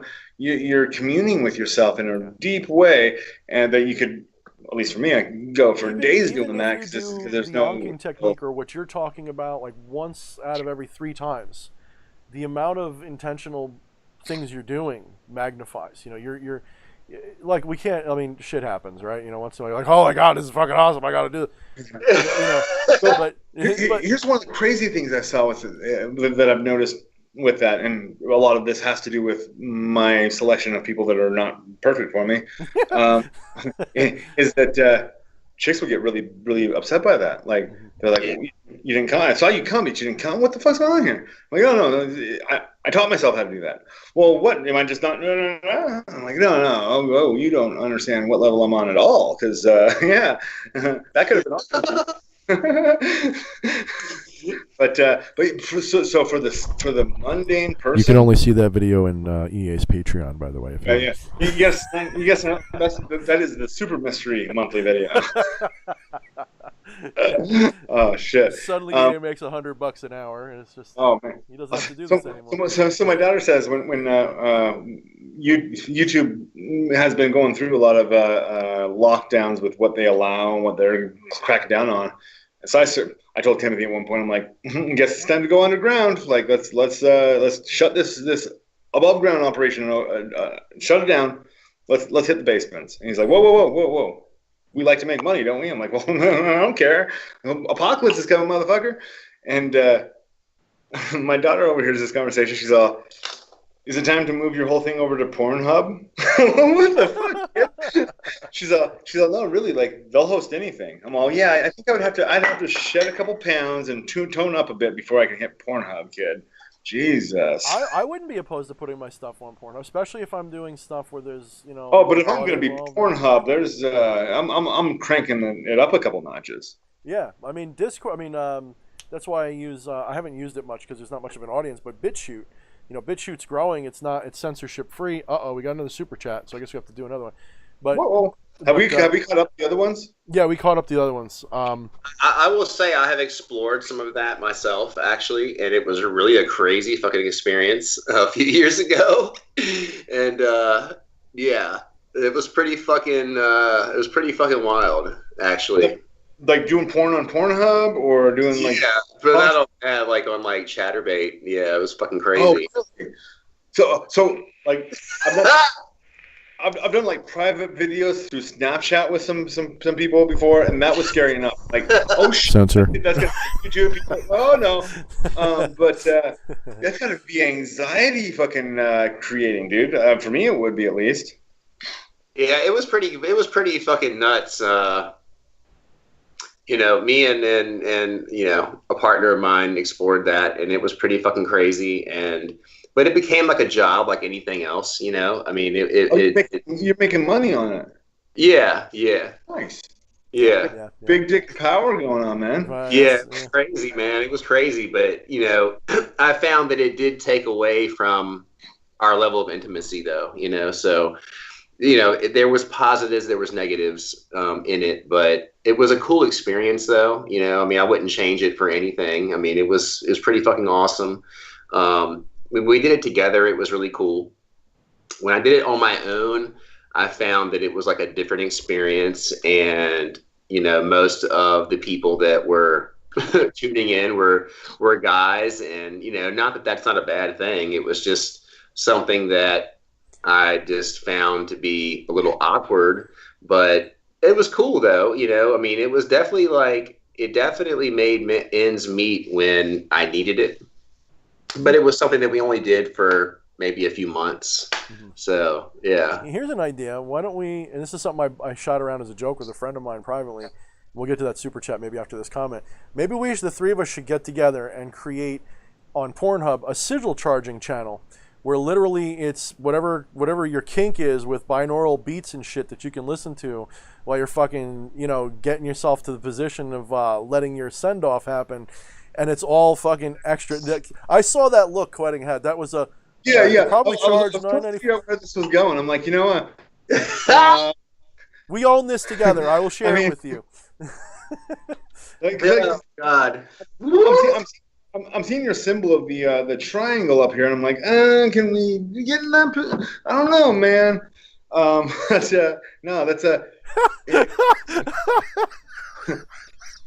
they're following. I didn't say I'd be on camera, dude. Nobody wants to see that shit. You know, I'll be the narrator or something. Oh no, I'm gonna promise you, there are people out there that want to see that shit and will pay for it. Oh, like, totally. Yeah, there definitely is. Honey. So to follow JD's deal there. Well, this is like, all right. So I'm going to preface this by saying that in the relationship that was 8 years or so and that I got out of, I was very restricted about what I could talk about because, you know, there was a lot of shame and embarrassment that went on there. Of anything, like anything that I said was too much, I think. But so now that the shackles have been loosed for almost a year, I'm just opening up about everything. Anyway, so me and some lady who will remain nameless are at some kind of thing out in the middle of nowhere, and there's a tent that's going on in the middle of nowhere. Oh. Jesus Christ. Okay, I'm sorry. So there's this big tent we go into, and there was a workshop going on, how to combine some pain with pleasure, whatever. We're expecting a pretty mild workshop. We walk in, and it's nothing like a mild workshop. It is a full dungeon in the middle of the desert. Not a dungeon that I would find in like the urban part of Las Vegas, but this is like some underground shit. There's a dude that's trapped in a cage, and he's got all kinds of chains on him. He's trying to struggle against the throat chain, but it's keeping him in. And he's in the cage, so even if he's the throat thing, he's still hitting the cage. And while he's doing this, like struggling against the thing, he's jerking off with all he's got. And there's one dude that's got his significant other female tied up to a cross, and he's slapping her and leaving bruises. Now, in the BDSM community, that's not safe and sane. For this community, whatever. I've seen this community, dude. I wouldn't invite him to half of the thing. No, I'm just kidding. Right? Yeah. There's 30 motherfuckers, but yeah. That's what I mean, man. You know, I definitely bring some handy wipes. You know, that's all I'm gonna say. Oh, yeah. I'm kidding. Yeah. We love you. So myself and this other person jumped into the fray. We can play, all right. And play we did, and there were a couple things with that. Like one, there were a lot of people watching. That like there was literally like bleachers where people were surrounding and masturbating while they're watching and whatever. And I'm tying the girl up. Did you just say they're on bleachers doing this shit? They set up bleachers. Like, okay, this is getting worse. Like this is like ghetto, bro. They got a dude in a striped we got a striped outfit. Cigars, cigarettes, popcorn, hot dogs. Right? And it's probably slippery and sticky all at the same fucking time, dude. Oh, hell Oh no. my god, man! I mean, I'm not a prude, but damn. Oh wow, it is nuts. And oh shit! I like how Desmond's all quiet, like that was me. I was there. it goes from being like really hot because I in my mind I know people are watching and we've got this whole thing going on and it's full on sex, hardcore. But then when I look up and I see the people are watching, I'm seeing them masturbating and looking at it. I can hear the conversations they're having amongst each other about, oh yeah, you should hit her twice more with that flogger, not just once. Come on, man, I'm doing my best. Dude, they're letting that shadow integrate, man. I'm not judging. I'm not saying I want to go, but I'm not judging, man. They're letting that shadow integrate. Integrating for sure.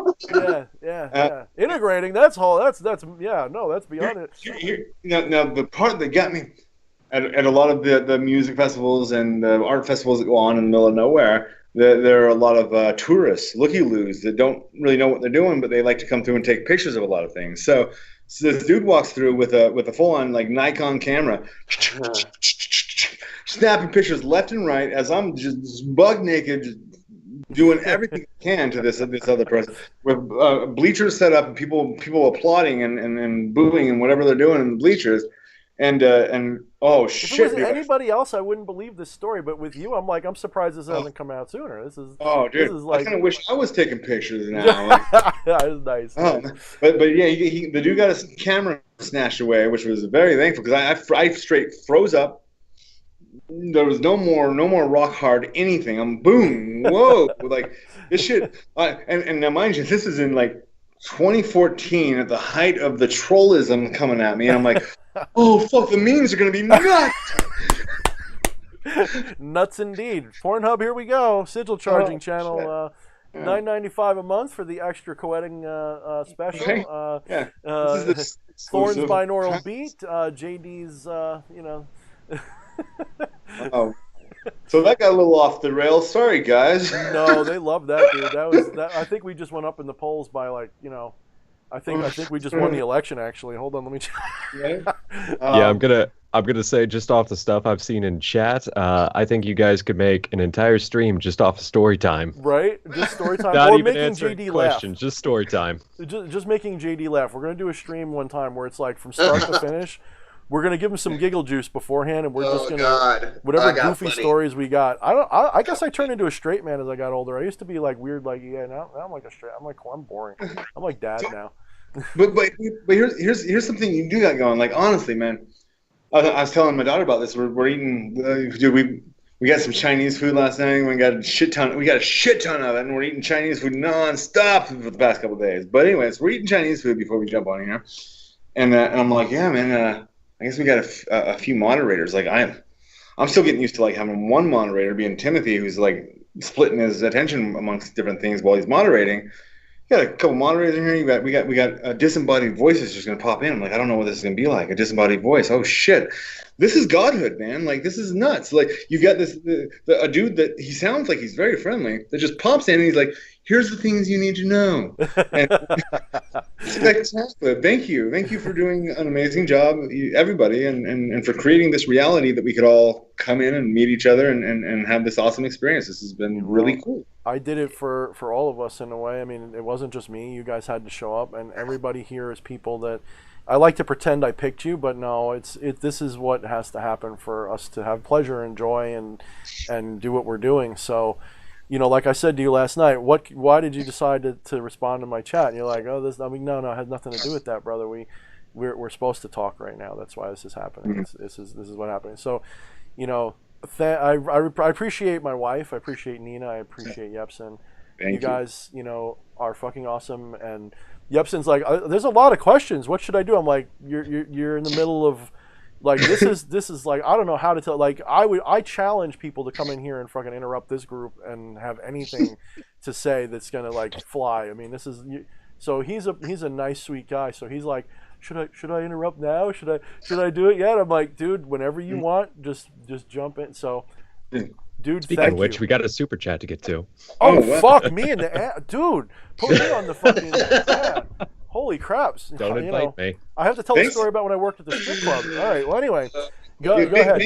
real quick, thanks to everybody on the chat room. The chat room is super active. People are engaged. Like there's no greater compliment than being engaged in the conversation. Holy fuck! Yeah. This tells me that we're doing something right, and whatever it is, let's keep trying to do that as much as we I'm can. going to say at least once a month, let's do this exact thing, and then I'm up whatever for else even more than that if you want, but minimum once a month, let's do a triple play like this. I mean, I'd love to do it. Absolutely. We can do it on your channel too, dude. I'll have to show you how to do the little network. It's You not know, that hard.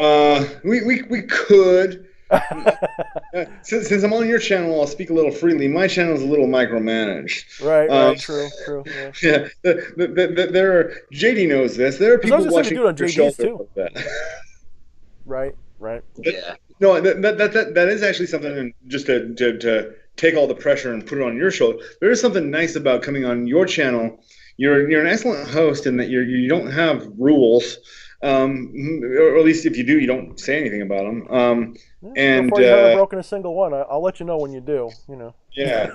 I have to think of it first. I have to make one up. I don't have one yet. We've talked about just about everything. I mean, we didn't do the child rape tonight. We did that last night, so maybe we'll have to work that in and see how it goes. Oh man, I don't know, dude. That's when YouTube gets in here and goes, "What are you talking about?" Trust me, we're on the good guy side. It's cool. Yeah. No, you're talking about the reptilians that shouldn't be reptilians. They're not shapeshifters. I've already had one video taken down for bullshit reasons. So. Oh yeah. Yeah. Yeah. That's where we're gonna call it a cult hub, and it's gonna be porn. Yeah. Flesh Priest, give us our last question, and we have more too. We have more. Yeah, more we've got popped up. We've got two actually. Patchwork says, "I've enjoyed the stream. Love you guys." Love you too, Patchwork. Dude's been there from the beginning. Fuck Guy's yeah, awesome. dude. He wants to get on. I got to bring him on sometime too. He's doing the Necronomicon gate work right now, and he's I forget what stage he's on, but he's been doing it for a little bit now. Oh, the gate working. Oh, dude, that is no joke, dude. The people who wrote that, all right, I'm gonna out this dude. Ready for an outing? Let's see if my friend is right. My friend who says he knows who it is. Let's see if he's right. There's supposedly 5 people that were involved in this, and it was at the bookstore that they mentioned in the whole thing in New York, and same bookstore that there was there was some movie filmed that I don't remember what it was now, but anyways. So DePrince, the dude who taught me voodoo, that wasn't really voodoo. He wasn't really a voodoo priest. He was more a charlatan that sold stuff. He had some really cool tricks up his sleeve, though. He said that passed through his hands, as well as the the guy who wrote Magical Formulary, Herman Slater. Herman Slater involved, and Thessalonia DePrince. Those are the only 2 names that I know that were told to me were part of that. Either way, Herman Slater knows his shit, I assume, from reading a couple of his stuff. DePrince knows his shit enough to not ever reveal his shit until he's pressed to, and then he tells you some shit that blows your mind. Here's a fucked up question. Here's a fucked up question, right? Would you rather be Crowley, remembered, everyone quotes you, everybody hates you and loves you at the same fucking time? Would you rather be the person who secretly knows the Necronomicon's mine, motherfuckers? I did that, and the whole fucking world is like playing. Which one would you guys choose? I secretly, honestly, I secretly wish and hope and dream about secrecy. Mm-hmm. Like it's all. I've got this like perverse dream that I will someday end up kind of broke, not quite broke, but kind of broke. Which has not happened to me my entire adult life, or before my adult life. Like everything has just fallen in place, but kind of broke to the point that I need to work at a gas station. And I see myself working at this gas station, just selling cigarettes and donuts wrapped up in cellophane to people. And then I tell my coworker at some point, I wrote a book once. Actually, I wrote a few.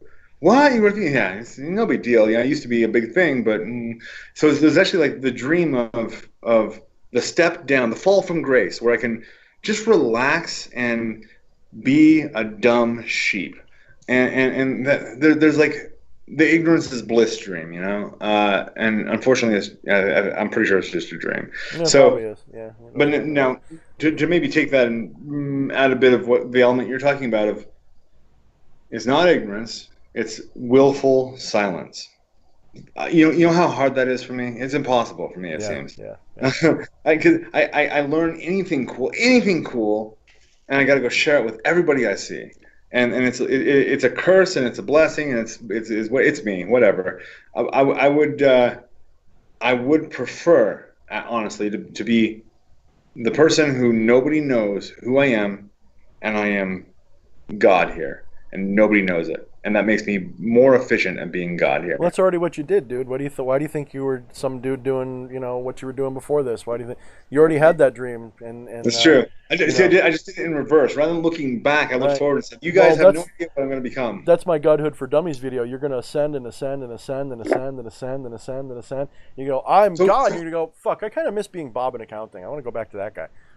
Right, dude. So, Des, for some reason, read us that question because I think. Okay, go ahead. I was bringing us around to the. Okay. You've mentioned your Godhood for Dummies a few times, and for some reason I have a resistance. I actually watch a lot of your stuff. That one in particular, for some reason, I'm like, how good could it be? What does this guy know about Godhood? But I'm gonna have to sit down and actually watch it and make it a discipline. I'm kind of in a disciplinary. It's only 15-20 minutes, dude. Come on. You talk to me for too much as it is. I'll wait till next week. Hey, your recent Vina video yesterday was fucking awesome. Thank you, man. Thank you. That was fucking awesome, dude. It was so weird. Like, I woke up like 5 minutes after you posted that video, and I checked my phone, and I was like, oh. And I fucking watched that shit, and I was like, God damn, like, yeah. I mean, that came from a dark place, and it came from a light place at the same time because I had just finished the drama that night. And that was so good. I had to do a ritual working for someone, paid ritual, and he wanted a sort of hex breaking stuff. And I'm like, well, Vina is good for that. He's good for breaking you out of bullshit. So let me work this spirit for him. And as I did that, when I finished, he was still there, and I just sat with him, and he just like filled my head with like all this stuff. I'm like, time to do a video. Time to do a video. So good. That shit was fire, dog. Like, I was like, God damn. Well, you guys see my happy-go-lucky side, and it's real, but that other side's also pretty real, and I don't bring that out much. It's not. Yeah, I don't know. If I do that, I'm almost afraid because it's not fun to be that guy all the time. It's just not. But thank you, man. No, thank you. I wouldn't say I enjoyed making that video. It was more like, in some ways, I felt it was dumb. I'm like, well, this is kind of like, like, what am I doing? I'm making a metaphor of a trail for ascension. I mean, it's real, but it's, what am I doing? And why is he giving me that? Why is he giving me this? Awesome. Yeah. It's so good. I appreciate. Yeah. I shouldn't talk down when people are giving me compliments, should I? I shouldn't say this was a bad thing. I should say thank you. That was great. Thank you. But I listen to a lot of interviews with people who have done amazing things with their lives, whether that's inventors, scientists, or musicians, or whatever, actors, and almost every single one of them are astounded at the stuff that catches. The hit is never planned to be a hit. True. The things that they're trying to make a hit never make it. With Vina, and we talked about this yesterday, privately, but that the spirit is in the air, and the circulation of this is potent. The Vina is in the air, and so what does that mean? And the macro scale, at least macro as far as our species goes, the systems of power and authority are being toppled. The walls are coming down, and the truth is being revealed. We see that happen on all levels. It's exactly his MO. And if you investigate Mahis from Egypt, you'll see there's a direct line of correlation. It's pretty much the same, just about. I mean, they're related at the very least. But no, it's Vina is one of my favorites. Absolutely one of my favorites. I like all the 9 kings of the Goetia and several other spirits too, mind you, not just the Goetic spirit. But Vina, there's something about him where he was one of those ones where I'm like, what's this spirit even related to? Because I never heard of a god named Vina or something, and I always knew that they were supposed to be like paganized. So it kind of was like, let me work. I saw your video on it once, and I'm like, let me try this guy at some point. And man, that thing was like instant. He's one of the fastest workers. But yeah, I can't talk. Let's go. Flesh Priest, shut me up. Tell me what I need to hear. This guy's been waiting for a while, so... I know, he paid good money too, motherfucker. Oh right, you called me Flesh Priest. Oh. Imani, 2829 says, I appreciate you guys for creating a space, an outlet for us to continue and learn and grow on this path. Are you all already at the stage of ascent? If not, how do you know when you've reached that stage? I think EA already answered that and he didn't realize it. Well, first off, that's a creepy voice. Thank you. That's why he uses it. So here's one of the crazy things that hit me. It hit me kind of hard because I really enjoyed seeing myself as being better than other people, and so I'm in Ascent, and you guys are so not there. If you're eating a hot dog and watching football, you're in Ascent. If you're jerking off to teen anal porn, you're in Ascent. No matter what you're doing, you're in Ascent. This is kind of tied into the novelty theory that the universe is always aspiring to greater and greater levels of novelty. Everything is always evolving. The dog always wants up on the table, just like I said last night. Yes, the dog always wants up on the table is right. And the dog usually fucking makes it at least for a second. Yeah. So you're always in Ascent. No matter what you're doing, you can't avoid it. You can't stop it. It is you are the juggernaut that is moving towards your own divinity at all times. Interestingly, you're also moving from your own divinity. You never left it. You never left it. All you're doing is exploring the different ways that you can see yourself as not being divine in order to understand you are it. And there is no other divine other than you because you're it. We're only having this conversation because it's really fun to see if we can come up with different ways of seeing the same thing and then come to agree on it all. It's really a fun little fucked up masturbation game we're doing here. Sure is. Well, the whole thing is essential. I mean, the Luciferian path is reminding you don't need something to become. You already are. You already are that being. And then the other side says you have to become it, and you keep going in this yin-yang cycle of up and down. Watch my Godhood for Dummies video, and the question will be answered that was posed by this person. It's pretty much, to me, it's exactly kind of what you're saying, but it's different. It's you're not wrong, is what I'm saying. I think you'll like how I put it. But no, I mean, you're right. It's a constant masturbatory process, and maybe that's the best way. Some people said, well, what is the meaning of life and the universe and everything? Well, I know for a fact the source wants to experience itself and in a blissful way, and everything's bliss so it's literally just spiritual masturbation that the universe is doing all the time. And there's no other way to describe it, because that's all there is itself. It's masturbating itself, having a great fucking time. This is why so much magic is related to sexual stuff and blah blah blah, and there's so much, of course, it's what they're doing. You know, we can shy away from the base of it and say, oh, I don't like, sticking my finger in my butt and playing with myself. But that's what the universe is doing, and in all grossness, it's the truth. That's what the Milky Way is. Right. Well, that's what it was according to Karnak and all that good shit, wasn't Right? it? So, yeah. I mean, what is the difference? So we don't have to be vile about it. We do that because our shadows are still kicking our ass on that level. If we were fully integrated with our sexuality, we'd go, yes, what a beautiful vision. We don't do that. We go, I stuck my finger in my butt and made my asshole come. I disagree. So one of my gurus that I'm walking around Las Vegas with, doing this whole meditative walking thing. I see some hot chick just jogging by in her little jogging suit, cute little yoga pants, yummy yoga pants, and that's what I think. She passes, oh, yummy yoga pants. And he sees me doing this, and he says, isn't that a beautiful soul? Hey, fuck you, man, beautiful soul. But that's his way of sweeping his own cum under the rug. Yeah, really. Yeah, really. Wow. All right, so right. JD, answer the question, Claire. Answer the question. Claire? Yeah, Claire, from. Don't tell me you never saw The Breakfast Club. Oh, what question you want me to answer? Wow. Answer the question, Claire. Wow, dude. Okay. Sorry, I dated myself again. Flesh Priest, would you remind us what the specific question was that we were all addressed? If you're still there, I thought you got to take your camera off for a minute, but he may have bounced for a second. Yeah. So it was. Are you in Ascent? Are you all in Ascent? Yeah, we're all in Ascent. In fact, we're so in Ascent that we are creating a tractor field behind us that is pulling everybody with us.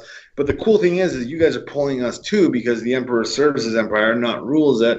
And so we're actually the things that you called for to manifest, to tell you the things you already knew. You just needed to hear it from another person. I know, it's a big mindfuck. It's Indra's web on steroids. So, JD, Yeah. what do you think of that? Are we all off base, or what's? No, I think that we're all there. I mean, I really do. I think everybody is like more tapped in than they realize, and that they overcomplicate their ascent to like the nth fucking degree, and that it's like actually very simple, and like that we are all there already, and we just are like overcomplicating the fuck out of it. You got it, baby. I mean, go watch Godhood for Dummies, especially when you get to the end. You're gonna go, oh, okay, yeah, that's, Oh yeah. Especially when I start talking about the ramen soup, you're gonna dig it. So One little phrase that I use for that a lot is, if you're trying too hard. Just yeah. be.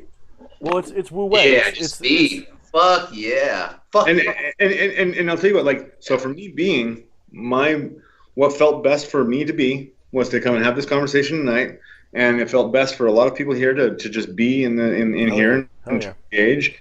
I mean, just go with the flow. A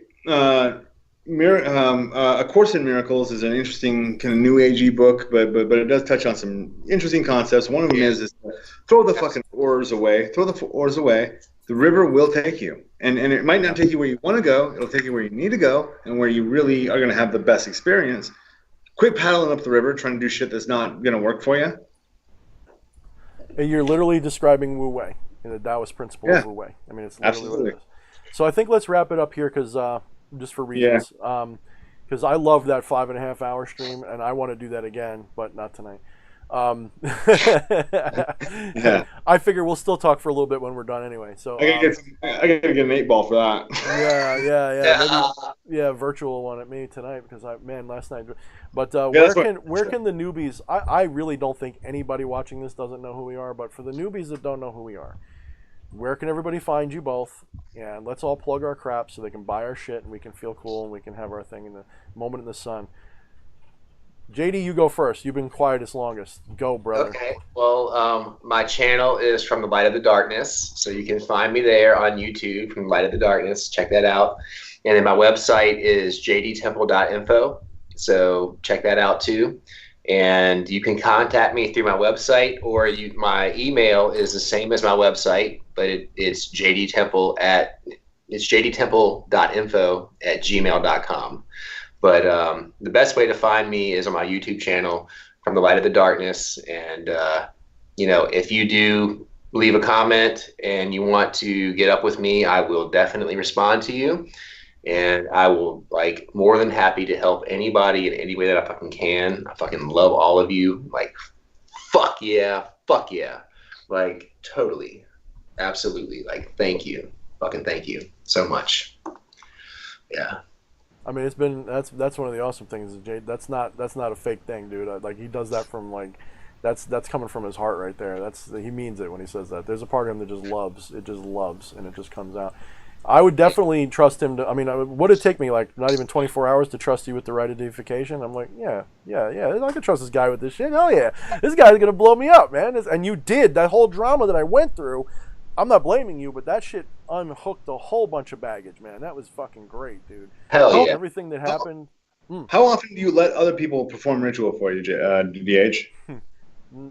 Very rarely, actually. Right. Very That's rarely. what I thought. When you told me that last night, I was like, whoa, that's actually a huge compliment even to tell somebody you can. I was shocked, to be honest with you. I was like, it's very really? rare. Wow. Okay. There's two reasons for it. I usually doubt it. Honestly, most people are full of shit. The other half of it is, if I don't doubt it, there's things that might get in the way. I warned you, dude. I said, watch out. I don't know what's going to fucking come when you call me, dude. I don't know what's going to fucking come, because there's things that will come. Nothing came. I think we got cool. Well, actually, no, something did come. Something interrupted the whole fucking ritual. It was kind of funny. Yeah. Oh my something God. did fucking. I warned you something would come, but it God. wasn't bad for you. But it was funny as fuck what happened. That was crazy, wasn't it? This crazy lady walks It was in so right crazy. at the most important part. I was like, what the fuck? I was like, this bitch is crazy as fuck, dude. Oh my God. Yeah, I warned you something was gonna. I told you something comes so I don't know. That's what happened with that. But no, I mean, I would probably trust either of you, no problem. So I do. I'm just saying, you two, I would trust. But the average person that comes in, I want to try a spell on you where I give you familiar, motherfucker. I'll get my own familiar. In fact, it'll be better than yours. Shut up, go away. And it's arrogant as fuck, but you have to have that mentality when you're doing your magic. I got to tell you, if you don't have that mentality a little bit, to me, I don't feel like I'm doing it right. If I'm going, everyone's better than me. I don't. Oh, I'm going to learn it. No, I just fail. I just suck at that point. I don't feel right. I feel like this is my energy, my life, my world. I'm God. I'm king. If you offer, I may accept, but I don't. I never ask. I'm never going to come to somebody and say, "Could you do a spell for me?" Never going to happen. Never going to happen. Never. But my kung fu is best, but I'm really interested in seeing your kung fu, fella. I'll watch it. I'll watch it. Like, you show me your ritual, but I'll judge from that. Yeah. So to find so a couple things, two things out here to get with me, and both of them are true. One of them is going to sound a little funny. So to find the sanctuary, go through the stone corridor that connects Utah and Nevada. Go into the fields past the sand dunes. You'll see a nipple that's emerging out of the earth. Stand at the top of the nipple and then look towards the center of the chalice. There you will see the sanctuary, and you can come there. You will be safe. Now, the second thing that's more to now, and you showed me that chalice. We went there, Strawberry Hill or something. That was fucking awesome. No, Strawberry was cool. That's not what the chalice is. I took you to the chalice too. I took you to the my side of the chalice, where you're in like right by the chalice. You're looking into the chalice. Yeah, I had the craziest visions, like looking through that chalice. That was fucking nuts, dude. Yeah. From the nipple, I went and stood on top of the nipple, and it was actually pretty profound because I chose this place as my sanctuary. I paid cash. I saved up cash for a while to be able to slap that down, so there would be no argument about the ownership of this property. And then stood in the chalice with you and several times, almost nightly, if I'm able to make it at sunset. But then I stood on the nipple and I looked across and went, oh shit! In a time when people can't email you and they need to come find you, stand at the top of the nipple. You'll see the chalice. Go to the center of the chalice. You'll find it. Go through the instructions I just gave will get you to the sanctuary if you need it. If you show up and being an asshole, you're gonna get a gun in your face. If you're lucky, it'll come in your face. If you're not lucky, it'll just be a pop, fizz, and that's all there is. Oh my god. The second is the more official deal is becomealivinggod.com, bald.co. You can check me out for anything you want for magic. I've got it. It's Barnum and Bailey Circus. There's a whole act here, and it's fun, and we got something for everybody, etc. And it's not, and it's not just me. We've got a collaborative of different authors and artists that come and go as they grow out and need to go do their own thing. Brother, I'm going to say this on a personal level, and I probably shouldn't say this publicly, but I'm going to anyways. JD, I am so excited for you. When you once again, I shouldn't say this publicly, but I'm going to. When you told me that you were putting in your resignation letter with Become a Living God, I got so happy for you. Not because I wasn't going to work with you, because I knew we'd continue to work together, but because I knew you found your wings and you're flying. You don't need us. You don't need us. That is so beautiful. I'm so excited for what you're about to do. Thank you, brother. I fucking love you so much, and please don't ever think that I don't.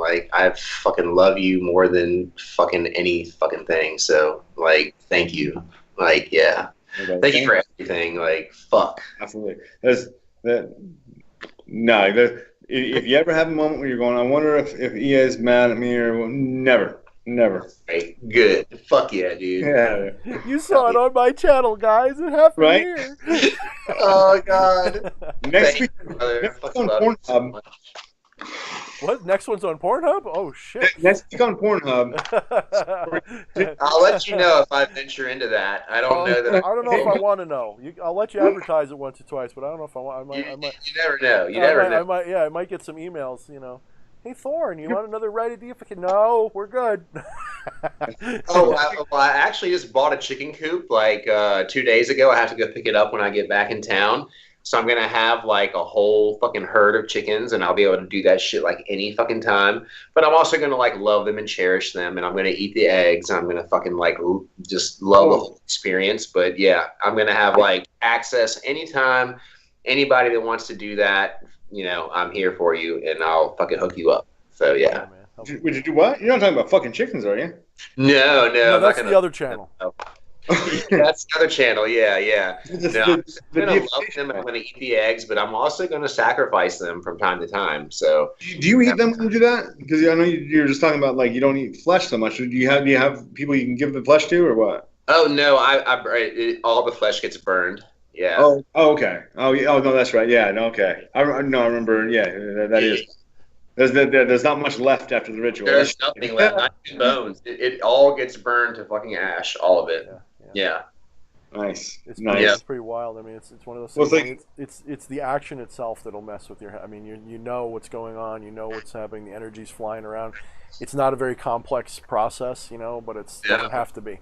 It's so primal and so ancient, and it's like my favorite ritual to fucking do, and it's so crazy because like the chickens like willingly sacrifice themselves. I mean, they literally extend their fucking neck out and they're like, "Do it, motherfucker, do it," and it's like, "Yeah, I'm going to," and it's fucking awesome. Yeah, I love it. Yeah, someone made I don't know if I should bring this up, but there is a good question about it, about legality with that, and I know some states have legal things with that.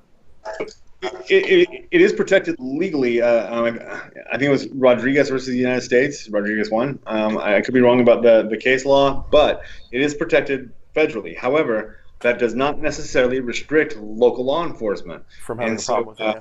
Like, are you torturing the animal? If no, some places are fine with it. If yes, obviously no. You can't. They're not going to allow it in a lot of places. So. And really,